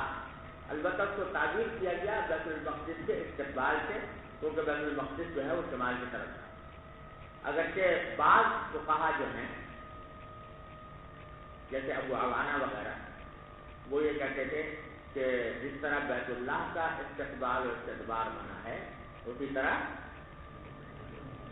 بیت المقدس کا استقبال و استدبار منع ہے، اور استدلال کرتے تھے ابو داؤد کی حدیث سے جس میں نبی کریم صلی اللہ علیہ وسلم پر یہ ارشاد مقبول ہے کہ نہانا رسول اللہ صلی اللہ علیہ وسلم عن نستقبل القبلتین بغائب النظر، تو بیت اللہ کا اور بیت المقدس دونوں کا استقبال وہاں پر منع ہے۔ تو وہ کہتے ہیں کہ بیت المقدس کی تعظیم کی وجہ سے جس طرح بیت اللہ کا استقبال و استدبار منع ہے، اس طرح بیت المقدس کا استقبال و استدبار بھی منع ہے۔ لیکن جمہور کا کہنا یہ ہے کہ بیت المقدس کا ذکر وہاں پر محض ایک صنف بیان کرنے کے لیے آیا ہے، مخصوص اس کے استقبال و استدبار کے معنات نہیں، یہاں پر بھی یہی بات، ارے سمجھو۔ تو عبداللہ بن عمر کہتے ہیں کہ لوگ بعض یہ کہتے ہیں کہ جب تم حاجت کے لیے بیٹھو تو نہ قبلے کا استقبال کرو نہ بیت المقدس کا استقبال کرو۔ اب عبداللہ بن عمر کہتے ہیں کہ حالانکہ میں بیت المقدس کے استقبال کو منع نہیں سمجھتا، کیوں؟ اس لیے کہ عبداللہ بن عمر کہتے ہیں لقد استقلت یوما علی ظہر بیت لنا، کہ ایک مرتبہ میں چڑھا اپنے گھر کی چھت پر۔ دوسری روایت میں معلوم ہوتا ہے کہ یہ گھٹا ہے کھپتا ہے۔ اب ترمذی میں بھی آپ نے یہ روایت پڑھی ہوگی، تو انہوں نے کہا کہ میں حضرت حفصہ کے گھر کی چھت پر چڑھا۔ اب یہ کہہ دیا ہمارے گھر کی، تو بہن کے گھر کو آدمی بعض اوقات اپنا گھر اپنے گھر سے تعبیر کر دیتا ہے، تو مراد حضرت حفصہ کا گھر ہی ہے۔ حضرت حفصہ کے گھر کی چھت پر میں چڑھا فرأيت رسول اللہ صلی اللہ علیہ وسلم علی لبنتین، تو میں نے آپ کو دیکھا کہ دو اونٹوں پر بیٹھے ہوئے ہیں، مستقبلا بیت المقدس، اور آپ نے رخ کیا ہوا ہے بیت المقدس کا، اور بیٹھے ہوئے تھے لحاظت اپنے حاجت، تو وہ آپ نے بیت المقدس کا رخ کیا ہوا تھا، تو کیا مانا ہوئے؟ تو کعبے کا استدبار کیا ہوا، ارے سمجھو نا۔ امام شافعی اس کی وجہ یہ بیان کرتے ہیں کہ چونکہ گھروں میں کر رہے تھے، عمارتوں میں، اس واسطے آپ نے استقبال استدبار کی ممانعت وہاں پر اصلاح پذیر تھی ہی نہیں، لہذا آپ نے استقبال کر لیا، کوئی بات نہیں، ارے سمجھے نا۔ لہٰذا وہ کہتے ہیں استقبال بھی جائز اور استقبال بھی جائز، وہ کرتے کہ عمارتوں کے اندر ہو تیار۔ اور جو بعض علماء جیسے امام احمد بن حنبل کی روایت یہ ہے کہ وہ کہتے ہیں کہ کعبے کا استقبال تو منع ہے مطلقاً، لیکن استدبار جائے گا مطلقاً، تو یہاں آپ نے استقبال نہیں کیا تھا بلکہ استدبار کیا تھا، اس بات سے جائے گا، ارے سمجھو بھائیو۔ اور حنفیہ کہتے ہیں کہ ویسے منع تو ہے استقبال بھی اور استدبار بھی، لیکن اکثر حنفیہ یہ کہتے ہیں کہ اصل میں یہ جو ہے اس روایت سے استدلال اس لیے درست نہیں ہے کہ دیکھو حضرت عبداللہ بن عمر نے جو حضرت نبی کریم صلی اللہ علیہ وسلم کو دیکھا تو ظاہر ہے کہ کوئی باقاعدہ اہتمام کر کے دیکھا نہیں ہوگا، کیونکہ اس حالت میں کوئی شخص جب قضاء حاجت کر رہا ہو تو اس کو بہت اہتمام کر کے تھوڑی دیکھا جاتا ہے، ایسے ہی کوئی چکتی ہوئی نظر پڑی، سمجھے نا۔ اور وہ چکتی ہوئی نظر میں کوئی آدمی جو ہے وہ باقاعدہ پیتا لگا کر تو نہیں دیکھتا کہ رخ کدھر ہے اس کا، سمجھے نا۔ لہٰذا اگر ہو سکتا ہے کہ نبی کریم صلی اللہ علیہ وسلم نے بعین ہی بیت المقدس کا استقبال نہ کیا ہو، استقبال کی طرف مطلق مکمل رخ نہ ہو، بلکہ انحراف ہو تھوڑا بہت، اور تھوڑا بہت انحراف ہو جائے تو بھی جواز کے حدود میں آ جاتا ہے، تو اس واسطے اگر تھوڑا بہت انحراف ہوگا بھی تو عبداللہ بن عمر کو تو اس کا احساس نہیں ہوا، تو اس میں کوئی بات ایسے نہیں ہے جس سے یہ استدلال کیا جائے، جبکہ ابو ایوب انصاری رضی اللہ تعالیٰ عنہ کی حدیث جو ہے وہ بڑی پکی حدیث ہے، اصح ما فی الباب ہے، اور اس کے اندر پورا قاعدہ کلیہ بیان فرمایا گیا ہے، اور یہ ایک واقعہ جزیہ ہے جس کے اندر مختلف احتمالات ہیں، لہٰذا اس کو اس کے بارے میں پیش نہیں کیا ہے۔ ارے سمجھ گیا بھائیو۔ آگے فرمایا وقال لعلک من الذین یصلون علی عوراتہم،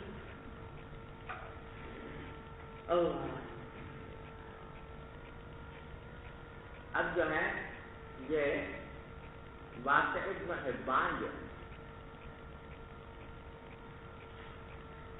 یہ ان سے کہا عبداللہ بن عمر نے، یعنی اس کا کوئی تعلق جو ہے سمجھ لو کہ استقبال استقبال کے مسئلے کا نہیں ہے، بلکہ مستقل بات آ گئی کہ حضرت عمر نے، حضرت عبداللہ بن عمر نے واقع حبان سے جو جن سے روایت کر رہے ہیں حدیث، ان سے کہا لعلک من الذین یصلون علی عوراتہم، شاید تم ان لوگوں میں سے ہو جو اپنے پھولوں پر نماز پڑھتے ہیں، یعنی تبرک کر کے سجدہ کرتے ہیں، سمجھے نا۔ یعنی دیکھو سجدہ کرنے کی جو ایک تو وہ ہے جو مردوں کی مرد جس طرح سجدہ کرتے ہیں ہمارے ہاں حنفیہ کے یہاں، اور ایک وہ ہے کہ جس حیث کے ساتھ عورتیں سجدہ کرتے ہیں، تو وہ اپنا پیٹ بالکل زمین سے لگا لیتی ہیں، ہے نا، اور پاؤں ذرا سا باہر نکال لیتی ہیں،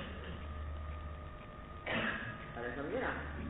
تو شاید اگر عبداللہ بن عمر کو یہ اطلاع ملی ہوگی کہ یہ واقعی ابن حبان جو ان کے شاگرد ہیں وہ سجدے میں اس طرح سے سجدے کے اندر وہ حیت اختیار کرتے ہیں جو عورتوں کی حیت ہوتی ہے کہ اور آپ جو پر سجدہ کرتے ہیں، تو اس لیے ان کو متنبع کیا کہ میں شاید تم لوگوں میں سے ہو جو کہ اپنے اوراق پر وضو نماز پڑھتے ہیں، فقلت لا ادری،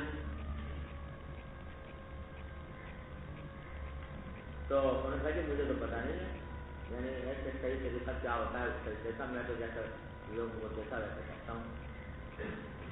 تو امام مالک نے تفصیل کر دی صلاۃ البرد کی، یعنی الذی یصلی ولا یستبر،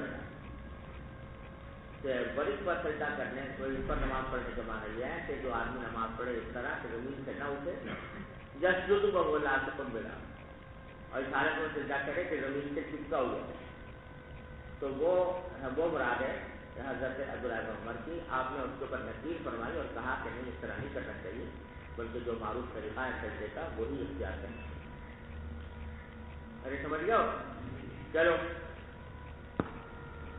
باب خروج النساء الى البراز.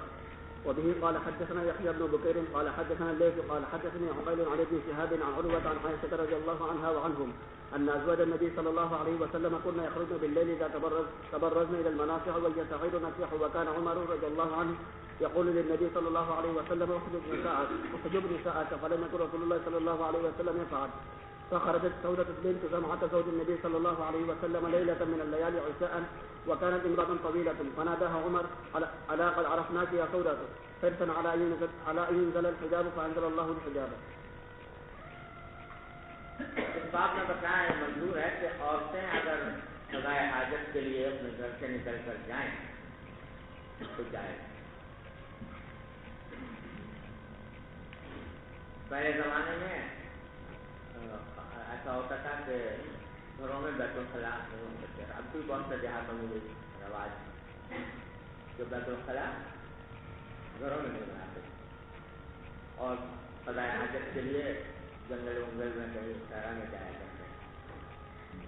تو جب گھر میں بیت الخلا نہ ہو تو عورتیں بھی مجبور ہوتی ہیں کہ وہ گھروں سے نکلیں اپنی قضائے حاجت کے لیے. تو بتانا چاہتے ہیں کہ عورتوں کا اس طرح نکلنا براز کے لیے یہ جائز ہے، یہ کچھ ناجائز ہے. اور اس میں عائشہ صدیقہ رضی اللہ تعالیٰ عنہ کی روایت نقل کی ہے ان ازواج النبی صلی اللہ علیہ وسلم كنا يخرجن باللیل، کہ نبی کریم صلی اللہ علیہ وسلم کی ازواج مطہرات رات کے وقت میں نکلا کرتی تھی. رات کا وقت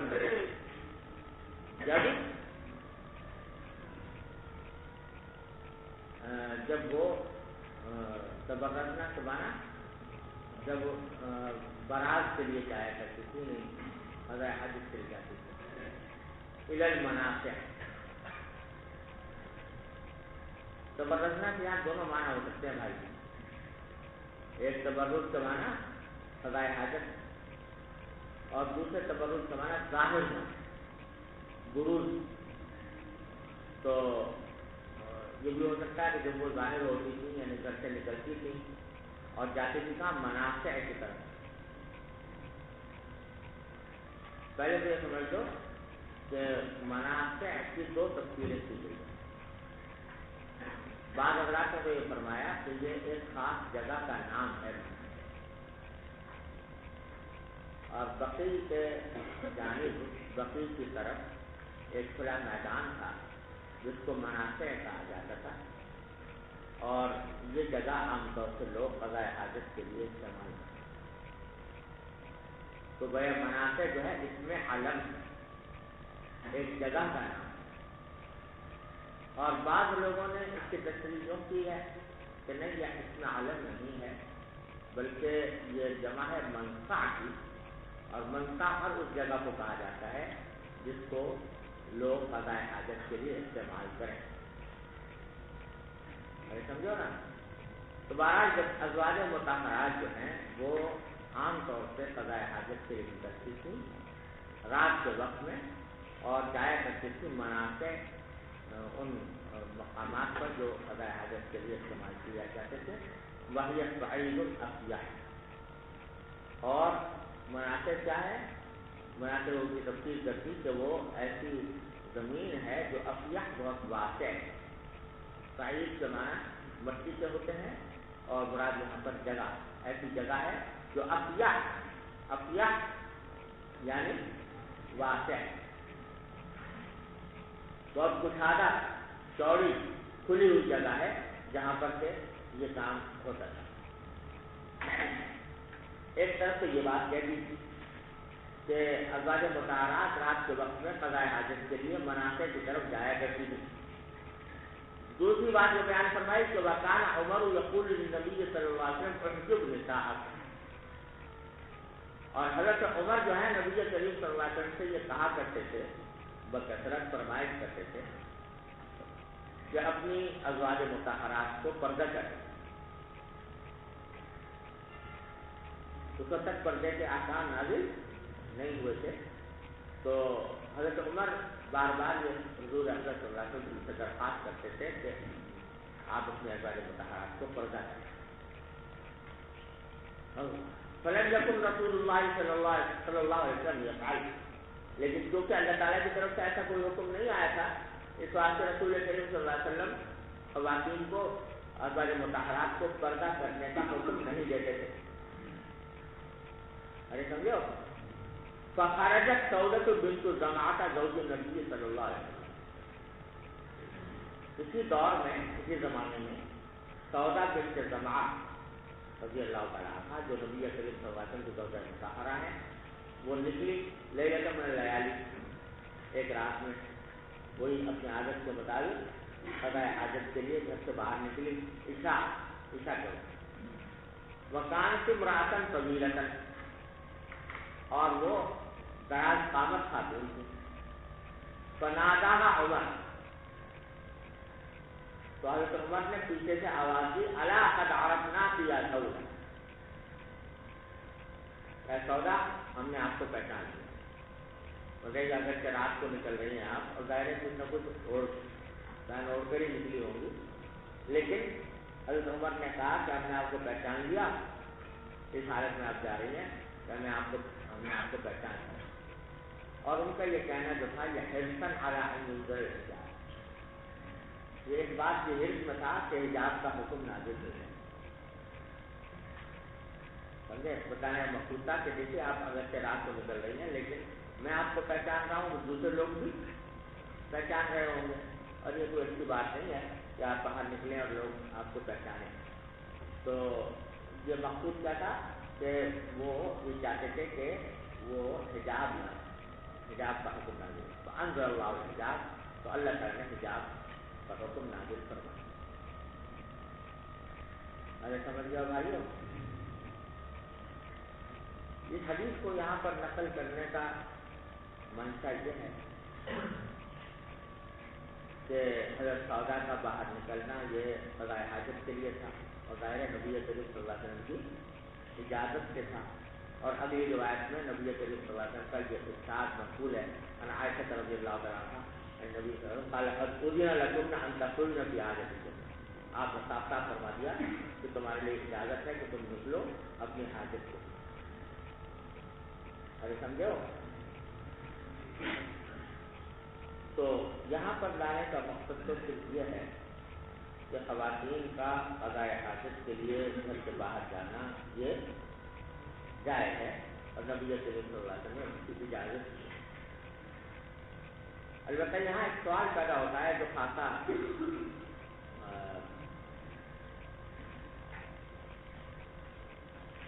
سنجیدہ تھا مسئلہ سمجھ لیا گیا، وہ یہ کہ اس حدیث سے آپ نے دیکھا یہ معلوم ہوتا ہے کہ یہ واقعہ جو ہے حضرت سودا کا باہر نکلنا، حضرت عمر کا ان کو آواز دینا کہ قد عرفناک یا سودا، یہ واقعہ نزول حجاب سے پہلے کا ہے نا، اور جب حضرت عمر نے یہ خواہش ظاہر کی اور اس طرح سودا کو آواز دی، تو بعد میں آتا ہے کہ فانزل اللہ الحجاب، اللہ تعالیٰ نے حجاب کے احکام بعد میں نازل کروا۔ اس کا معنی یہ کہ اس وقت تک حجاب کے احکام نہیں آئے تھے، اور حضرت عمر کی آواز دینے کے بعد پھر حجاب کا حکم نازل ہوا۔ اس حدیث کا تقاضا یہ معلوم ہے، لیکن یہی واقعہ آپ پڑھیں گے کتاب التفسیر میں، بخاری کی کتاب التفسیر میں، وہاں یہ حدیث اس طرح آئی ہے جس سے معلوم ہوتا ہے کہ حجاب کا حکم پہلے نازل ہو چکا تھا، اور حضرت سودا رضی اللہ عنہا اس کے بعد نہ گھر سے نکلی، بہن اوڑھ کر نکلی، لیکن حضرت عمر نے ان کے طویل قامت ہونے کی وجہ سے ان کو پہچان لیا اور پھر کہا کہ قدر رکھنا چاہیے، جس سے ان کا مقصد یہ تھا کہ چاہے حجاب کے ساتھ بھی نکلو تو حضرت عمر کو یہ پسند نہ آیا کہ حجاب کے ساتھ بھی، ارے سمجھے نا؟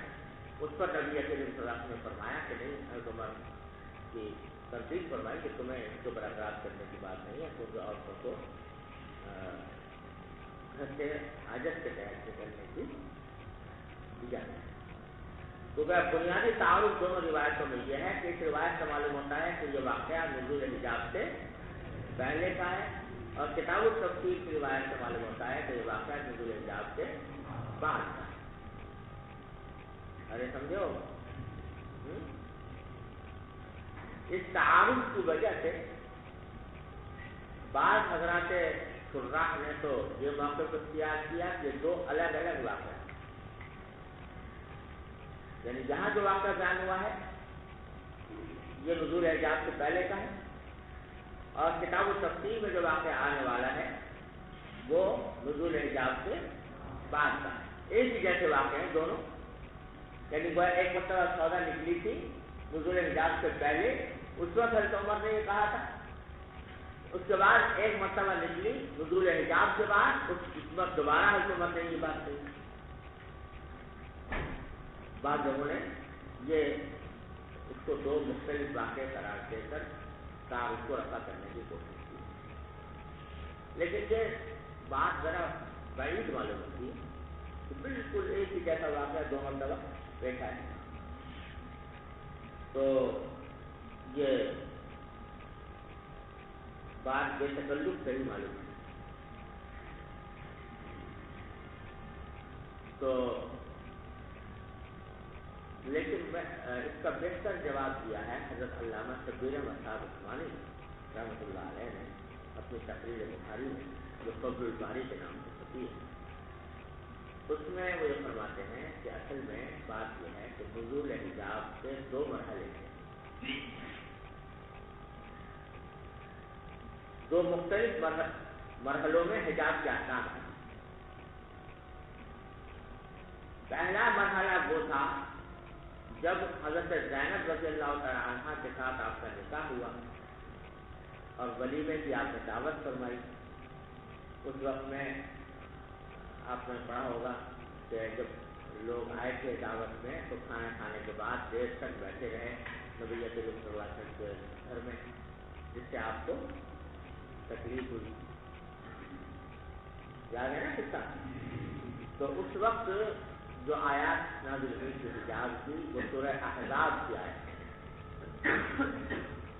اور اس میں جو حکم آیا تھا وہ تھا وَإِذَا سَأَلْتُمُوهُنَّ مَتَاعًا فَاسْأَلُوهُنَّ مِنْ وَرَاءِ حِجَابٍ، کہ جب تم ان سے کوئی چیز مانگو تو پردے کے پیچھے سے مانگو۔ اس وقت تک جو حکم تھا وہ مردوں کو دیا گیا تھا کہ تمہیں اگر کوئی بات کرنی پڑے یا کوئی چیز مانگنی پڑے تو تم پردے کے پیچھے سے مانگو۔ ارے سمجھو نا، اس وقت تک یہ حکم نہیں آیا تھا کہ عورتیں اگر باہر نکلیں تو کس طرح نکلیں، سمجھے نہیں سمجھے؟ یہ حکم نہیں آیا تھا کیا کہ عورتیں اگر نکلیں تو کس طرح نکلیں، یہ حکم نہیں آیا تھا۔ صرف یہ آیا تھا کہ اگر مردوں کو کوئی چیز مانگنی ہو عورتوں سے تو براہ راست جا کر بے محابہ اس کے سامنے کھڑے ہو کر نہ مانگے، بلکہ پردے کے پیچھے سے مانگے۔ ارے سمجھے نہیں؟ پھر دوسرا حکم جو آیا حجاب کا وہ ہے جو سورہ نور میں آیا، یا یہ نبی کلی ازواجک و بناتک و نساء المؤمنین یدنین علیہن من جلابیبہن، کہ اپنی جلابیب اپنی چادروں کو اپنے اوپر چھپا لیں جس سے ان کے چہرے وغیرہ چھپ جائیں۔ یہ دوسرا مرحلہ ہے جو سورہ نور کی آیات میں نازل ہوئی. سمجھ رہے ہو؟ ہاں یہ سورہ آغاز اور وہ سورہ نور ہے، وہ بھی آیت دونوں آغاز. چلو تو بہرحال یہ جو آیتیں نازل ہوئی یہ بعد میں نازل ہوئی، اور وہ سألتموهن متاعا فاسألوهن من وراء حجاب یہ پہلے نازل ہوئی. خود دونوں کے درمیان کچھ وقفہ ہے، سمجھے؟ اور یہ واقعہ اس وقفے کے دور میں، ارے سمجھ رہے ہو؟ یعنی یہ اس زمانے کا ہے جب کہ اذا سألتموهن متاعا فاسألوهن من وراء حجاب تو نازل ہو چکا تھا، لیکن یدنین علیہن من جلابیبہن کا حکم نازل نہیں ہوا. ارے سمجھے؟ تو اس آیت میں بھی یہ کہا گیا ہے کہ جو واقعہ نزول حجاب سے پہلے کا ہے اور اس واقعے کے بعد حجاب کی آیات نازل ہوئی، اس سے مراد کیا ہے کہ یدنین علیہن من جلابیبہن کی آیات اس واقعے کے بعد نازل ہوئی، پہلے نہیں ہوئی. اور کتاب التفسیر میں جو آیا ہے کہ نزول حجاب کے بعد کا واقعہ ہے تو اس سے مراد کیا ہے؟ اذا سألتموهن متاعا فاسألوهن من وراء حجاب کی آیات آ چکی. تو اس طرح دونوں میں کوئی تعارف نہیں ہے. حجاب کا پہلا مرحلہ ہو چکا تھا، دوسرا مرحلہ نہیں ہوا تھا. تو جو راوی کہہ رہے ہیں کہ نزول حجاب سے پہلے کا ہے اس کا مطلب دوسرے مرحلے سے پہلے کا ہے، اور جو کہہ رہے ہیں نزول حجاب سے بعد کا ہے اس کا مطلب جو پہلے مرحلے کا ہے. یہ ہے وہ توجیہ جو ہے علامہ شبیر احمد صاحب عثمانی رحمۃ اللہ علیہ نے بیان کر. ارے تم سمجھو بدھو، یہ ہے فرق دونوں میں.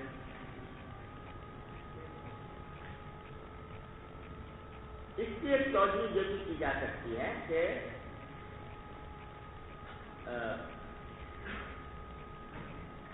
اسی بات کو دوسری طرح تعبیر اس طرح کیا جا سکتا ہے کہ حضرت عمر کو جو اشکال ہوا تھا جس کی وجہ سے نکاح کا اپنا کیا جاتا ہوگا، وہ یہ اشکال تھا کہ وہ محض حجاب جو وہ اپنی چادر وادر اوڑھ کر نکلی تھی تو اس کو وہ کافی نہیں سمجھ رہے تھے، بلکہ ان کی خواہش اور ان کا منشا شاید یہ تھا کہ خواتین کے نکلنے پر بالکل ہی پابندی عائد کریں. سمجھے نا؟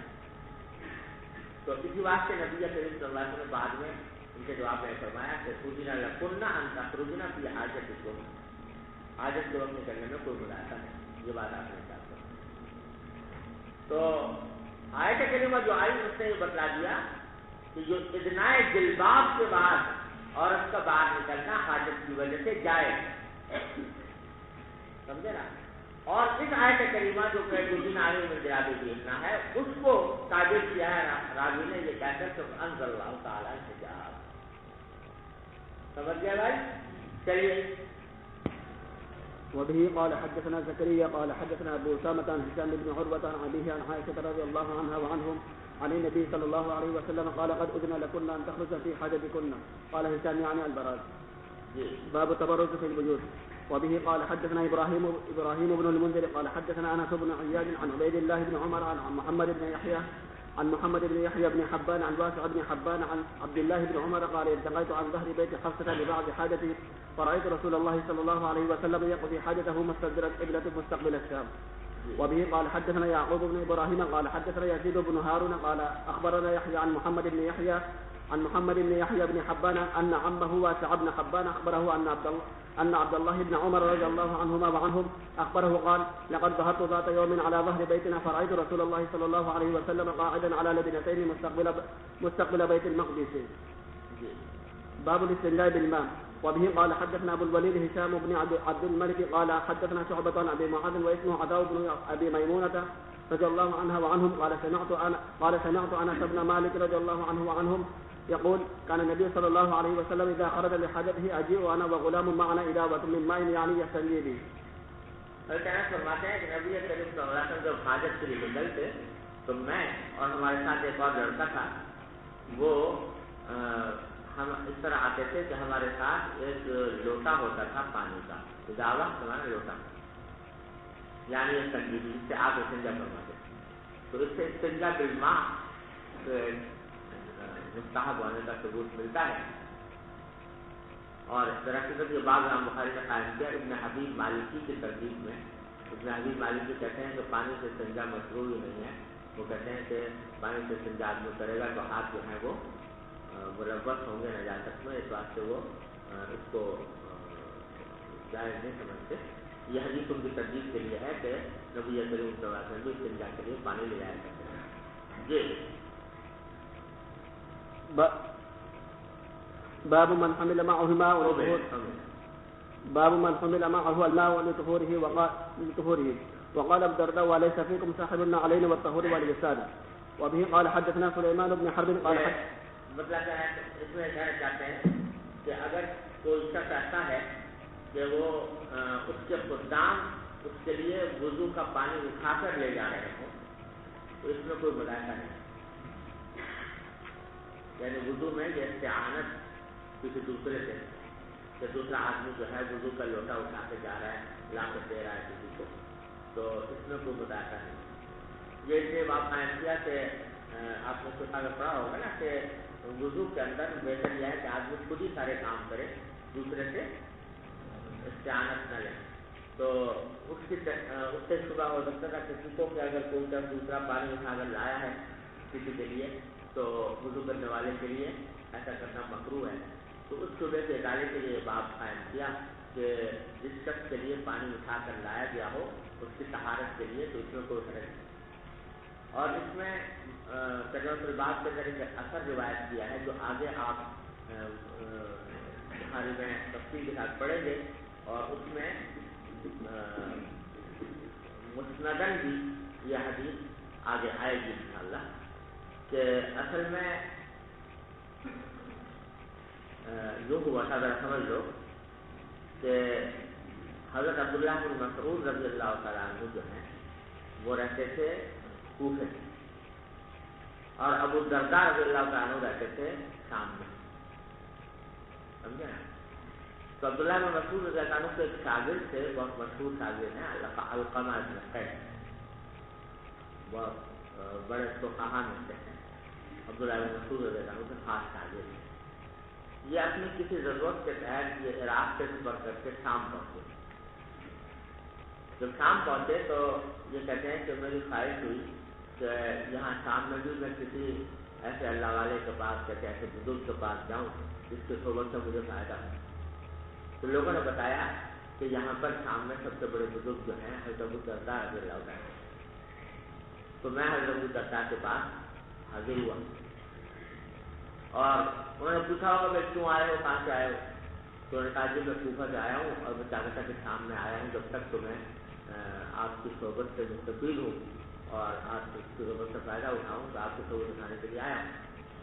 تو اس کے جواب میں ابو الدرداء نے فرمایا علقمہ سے کہ الیس فیکم، یہ جو دیکھ رہا ہو نا قال ابو الدرداء الیس فیکم صاحب النعلین والطہور والجسار، کیا تمہارے درمیان یعنی اہل عراق کے درمیان وہ صاحب نہیں ہیں جو جوتے والے ہیں اور لوٹے والے ہیں اور تکیے والے ہیں؟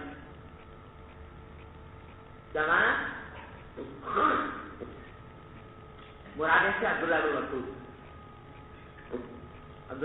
رضی اللہ عنہ جو تھے یہ نبی کریم صلی اللہ علیہ وسلم کے جوتے اٹھایا کرتے اور آپ کے لیے وضو کا پانی لوٹے میں لے جایا کرتے تھے، اور آپ کا تکیہ اٹھا کر جب ضرورت پیش آتی تو آپ کے خدمت میں بیٹھ کیا کرتے تھے. تو یہ خادم تھے رسول کریم صلی اللہ علیہ وسلم کے، اس معنی میں کہ انہوں نے خاص طور پر یہ خدمتیں اپنے ذمہ لی ہوئی.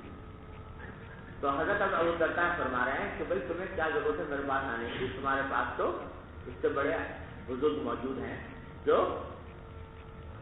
جن کو اتنی بڑی سعادت حاصل ہے کہ رسول کریم صلی اللہ علیہ وسلم کے جوتے وہ اٹھاتے تھے، آپ کے وضو کا پانی اٹھاتے تھے اور آپ کے تکیہ اٹھاتے تھے. تو وہ اس سے بڑے قدر بزرگ تمہارے پاس موجود ہیں، کیا وہ نہیں ہے تمہارے درمیان کہ تم میرے پاس آئے؟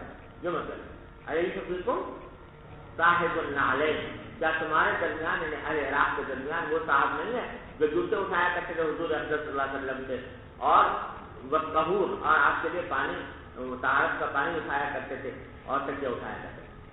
تو یہاں پر حضرت ابو الدرداء نے حضرت عبداللہ بن مسعود کی فضیلت یہ بیان فرمائی کہ وہ نبی کریم صلی اللہ علیہ وسلم کے لیے پانی کا بول لوٹا اٹھا کر لے جایا کرتے تھے. تو اس سے معلوم ہوا کہ کسی کے وضو کے لیے پانی کا لوٹا اگر کوئی اٹھا کر لے جائے تو اس میں کوئی حرج نہیں ہے. اس سے استدلال کیا باب من حمل معه الماء للوضوء. ارے سمجھ گئے. اور پھر وہی آتی روایت کرتی کسی والی انس فرماتے ہیں کہ میں ہمارے ساتھ ایک لڑکا تھا وہ وضو کے لیے پانی اٹھا کر لے جایا کرتے تھے جس سے آگے سنجا کرتے تھے. سمجھتے ہیں نا. چلو.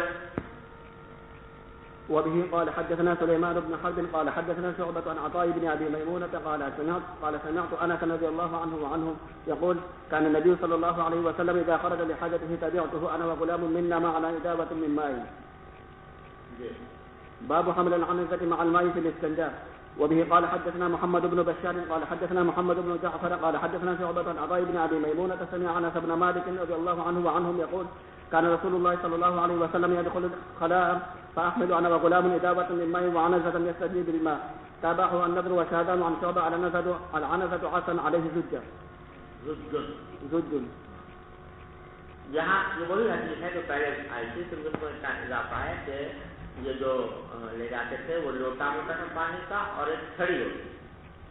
انزا کہتے ہیں ایسی چھڑی کو جس کے اوپر مونٹ ہوتی ہے, زج ہوتی ہے, یعنی ایک مونٹ لگی ہوئی ہوتی ہے, اس کو انزا کہتے ہیں. تو چھڑی بھی اٹھا کر لے جاتے تھے جب استنجا کے لے جاتے تھے. اب چھڑی کیوں لے جاتے تھے؟ اس کی وجہ بعض لوگوں نے یہ بیان کی کہ کیونکہ استنجا کرنے کے لیے صحرا وغیرہ کی طرف جانا ہوتا تھا تو اس میں بعض اوقات کوئی جانور مرغی قسم کا راستے میں آ جائے تو اس سے بچاؤ کے لیے ایک چھڑی رکھی جاتی ہے. سمجھے بھائیو.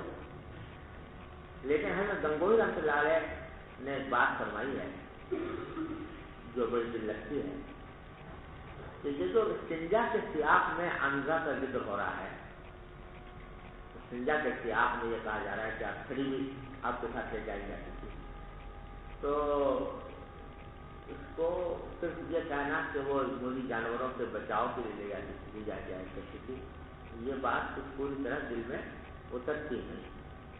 کیونکہ سارا جو ذکر جو ہو رہا ہے وہ تو استنجا کا ہو رہا ہے کہ استنجا کے لیے کیا کیا چیزیں لے جانا ہے. تو اب چھڑی کا خامخواہ ذکر کر دینے کی کوئی وجہ نہیں. اس لیے حضرت نے یہ خیال ظاہر فرمایا کہ بظاہر یہ چھڑی جو ہے استنجا کے وقت میں ساتھ لے جانے کا منشا یہ ہوتا تھا کہ اس چھڑی کو ڈھیلے توڑنے کے لیے استعمال کیا. سمجھے نا. جب استنجا کی ضرورت پیش آئے تو پھر ڈھیلے کی ضرورت ہوگی, اور ڈھیلے میں ڈھیلے بعض اوقات ایسے الگ سے ٹوٹے ہوئے نہیں ملتے تو بعض اوقات توڑنے پڑتے ہیں. تو اس واسطے وہ چھڑی لے جایا کرتے تھے تاکہ اس سے ڈھیلے بھی توڑ. ارے سمجھے. اگر یہ بات صحیح ہو تو یہ حدیث اس بات کی دلیل ہوگی کہ جمع بین الحجارۃ والماء یہ بھی نبی کریم صلی اللہ علیہ وسلم ثابت.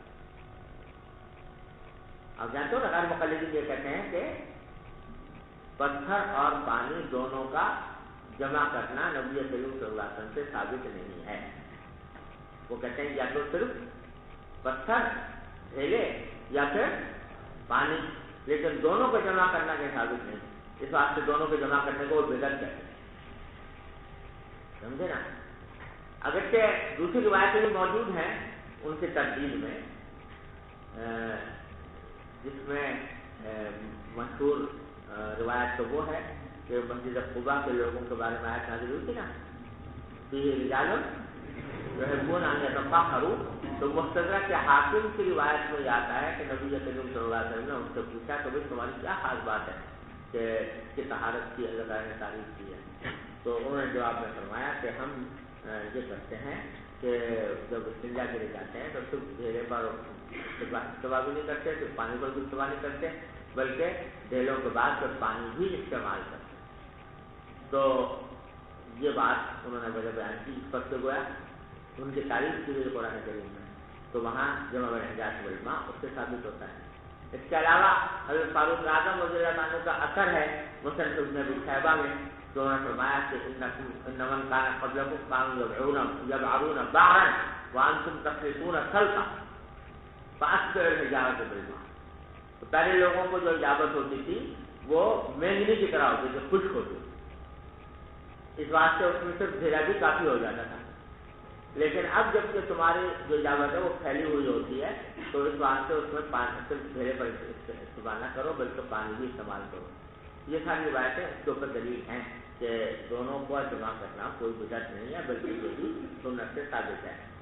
اس پر اضافہ ہو جائے گا اس روایت سے اگر حضرت مقبول رحمۃ اللہ علیہ کی بات مانی جائے تو یہ انگا جو لے جایا جا رہا ہے, چھڑی جو لے جائی جا رہی ہے, کیوں؟ اس لیے تاکہ اس سے ڈھیلے توڑے جائیں. تو اب اسی روایت میں یہ بھی ہے کہ پانی بھی لے جایا جاتا تھا اور انگا بھی لے جایا جاتا تھا تاکہ انگا بھی استعمال, وہ ڈھیلے بھی استعمال ہو اور پانی بھی استعمال ہو. تو اسے جمع بین حجارت بالماء کے اوپر بھی دلیل بن سکتی ہے. ارے سمجھ گئے؟ چلو. باب النهي عن الاستنجاء باليمين. وبه قال حدثنا معاذ بن فضالة قال حدثنا هشام هو الدستوائي عن يحيى بن ابي كثير عن عبد الله بن ابي قتادة عن ابيه قال قال رسول الله صلى الله عليه وسلم اذا شرب احدكم فلا يتنفس في الاناء واذا تنخلا فلا يمس ذكره بيمينه ولا يتمسح بيمينه. فرمایا کہ جب تم میں سے کوئی شخص پانی پیے تو برتن میں سانس نہ لے. یعنی اسی میں سانس لینا اسی کو پی رہا ہے, یہ کرنا ٹھیک نہیں ہے. بلکہ جب سانس لینا ہو تو پانی کے برتن کو منہ سے جدا کر لو, پھر سانس لو, پھر پانی پیو. وہ اذا اثر خلا, اور جب خلا میں جاؤ تو فلا یمس ذکرہ بیمینہ, اپنے عضو کو دائیں ہاتھ سے نہ پکڑے, ولا یتنفس اور ولا یتمسح بیمینہ, اور دائیں ہاتھ سے استنجا بھی نہ کرے. تمسح کے معنی استنجا کرنا. تو مس ذکر بالیمین بھی پسند نہیں اور استنجا بالیمین بھی پسند نہیں. اس سے بچتے ہوئے استنجا کرو. جی. باب لا يمسك ذكره بيمينه إذا بال. وبه قال حدثنا محمد بن يوسف قال حدثنا الأوزاعي عن يحيى بن أبي كثير عن عبد الله بن أبي قتادة عن أبيه رضي الله عنه وعنهم عن النبي صلى الله عليه وسلم قال إذا بال أحدكم فلا يأخذن ذكره بيمينه ولا يستني بيمينه ولا يتنفس في الإناء. باب الاستنجاء بالحجارة. وبه قال حدثنا أحمد بن محمد المكي قال حدثنا عمرو بن يحيى بن سعيد بن عمرو المكي عن جده عن أبي هريرة رضي الله عنه وعنهم قال اتبعت النبي صلى الله عليه وسلم وخرج لحاجته وكان لا يلتفت فدنوت منه فقال القني أحجارا أستنفذ بها أو نحوه ولا تأتيني بعظم ولا روث فأتيته بأحجار بترك ثيابي فوضعتها إلى جنبه وأعرضت عنه فلما قضى أتباعه فيهن. یہ حضرت ابو ہریرہ رضی اللہ عنہ فرماتے ہیں کہ میں نبی کریم صلی اللہ علیہ وسلم کے پیچھے گیا وخرج لحاجتی, جبکہ آپ اپنی قضاء حاجت کے لیے باہر نکلے ہوئے تھے. وکان لا یلتفت, اور جب آپ چلتے تھے تو پیچھے مڑ کر عام طور سے نہیں دیکھتے تھے. فدنوت منہ, تو میں آپ کے قریب پہنچ گیا. فقال, تو آپ نے مجھ سے فرمایا کہ ابغنی احجارا استنفذ بها, کہ میرے لیے تلاش کرو, بغیر جلدی تمہارا تلاش کرو, احجارن ایسے پتھر, استنفذ بها جس کے ذریعے میں استنجا کروں. استنفاذ اس کے معنی مراد یہاں پر استنجا ہے. استنفذ یستنفذ استنفاذا, اصل میں اس کو جھاڑنے کے معنی میں چاہیے. کوئی کپڑا وغیرہ پر جیسے غبار, گرد و غبار ہے تو اس کو جھاڑ کر صاف کیا جاتا ہے, اس کو استنفاذ کہتے ہیں. لیکن استنجا کرنے کو بھی استنفاذ کہہ دیا جاتا ہے, اس واسطے کہ اس کا مقصد بھی وہی ہے جو جھاڑنے کا ہوتا ہے. کہ جھاڑنے سے کسی چیز کا صاف کرنا مقصود ہوتا ہے, تو یہاں پر استنجا کا مقصود بھی صاف کرنا ہے, اس واسطے استنفاذ کرے اس سے استعمال ہوتا ہے. تو فرمایا کہ کچھ پتھر میرے لیے لے کر آؤ, تلاش کرو جس کے ذریعے میں استنجا کروں. اور نحوہ, اسی قسم کا کوئی جملہ استعمال فرمایا. راوی نے بتا دیا کہ اس کو صحیح الفاظ یاد نہیں ہے, مفہوم یہ تھا. ولا تأتنی بعظم ولا روث, اور ساتھ میں یہ تاکید فرمائی کہ کوئی ہڈی نہ لے کر آنا اور نہ کوئی گوبر نہ لے کر آنا, کیونکہ ان سے استنجا کرنا مکروہ ہے. فأتیتہ بأحجار بطرف الثیاب, تو میں آپ کے لیے پتھر لے کر آیا اپنے کپڑوں کے کنارے میں رکھ کر. فوضعتها إلى جنبه, وہ میں نے آپ کے پہلے میں رکھ دی ہے. وأعرضت عنه, اور پھر میں دوسری طرف منہ پھیر کر چلا گیا. فلما قضا، جب آپ قضاء حاجت کر چکے تو اتبعہ بہن، تو آپ نے اپنے پیچھے لگایا ان پتھروں کو، یعنی ان پتھروں کو استعمال کر کے آپ نے استنجا کرا، تو اسے استنجا بالحجارۃ کی مشروعیت ثابت ہے۔ بس بھائی صلی اللہ تعالیٰ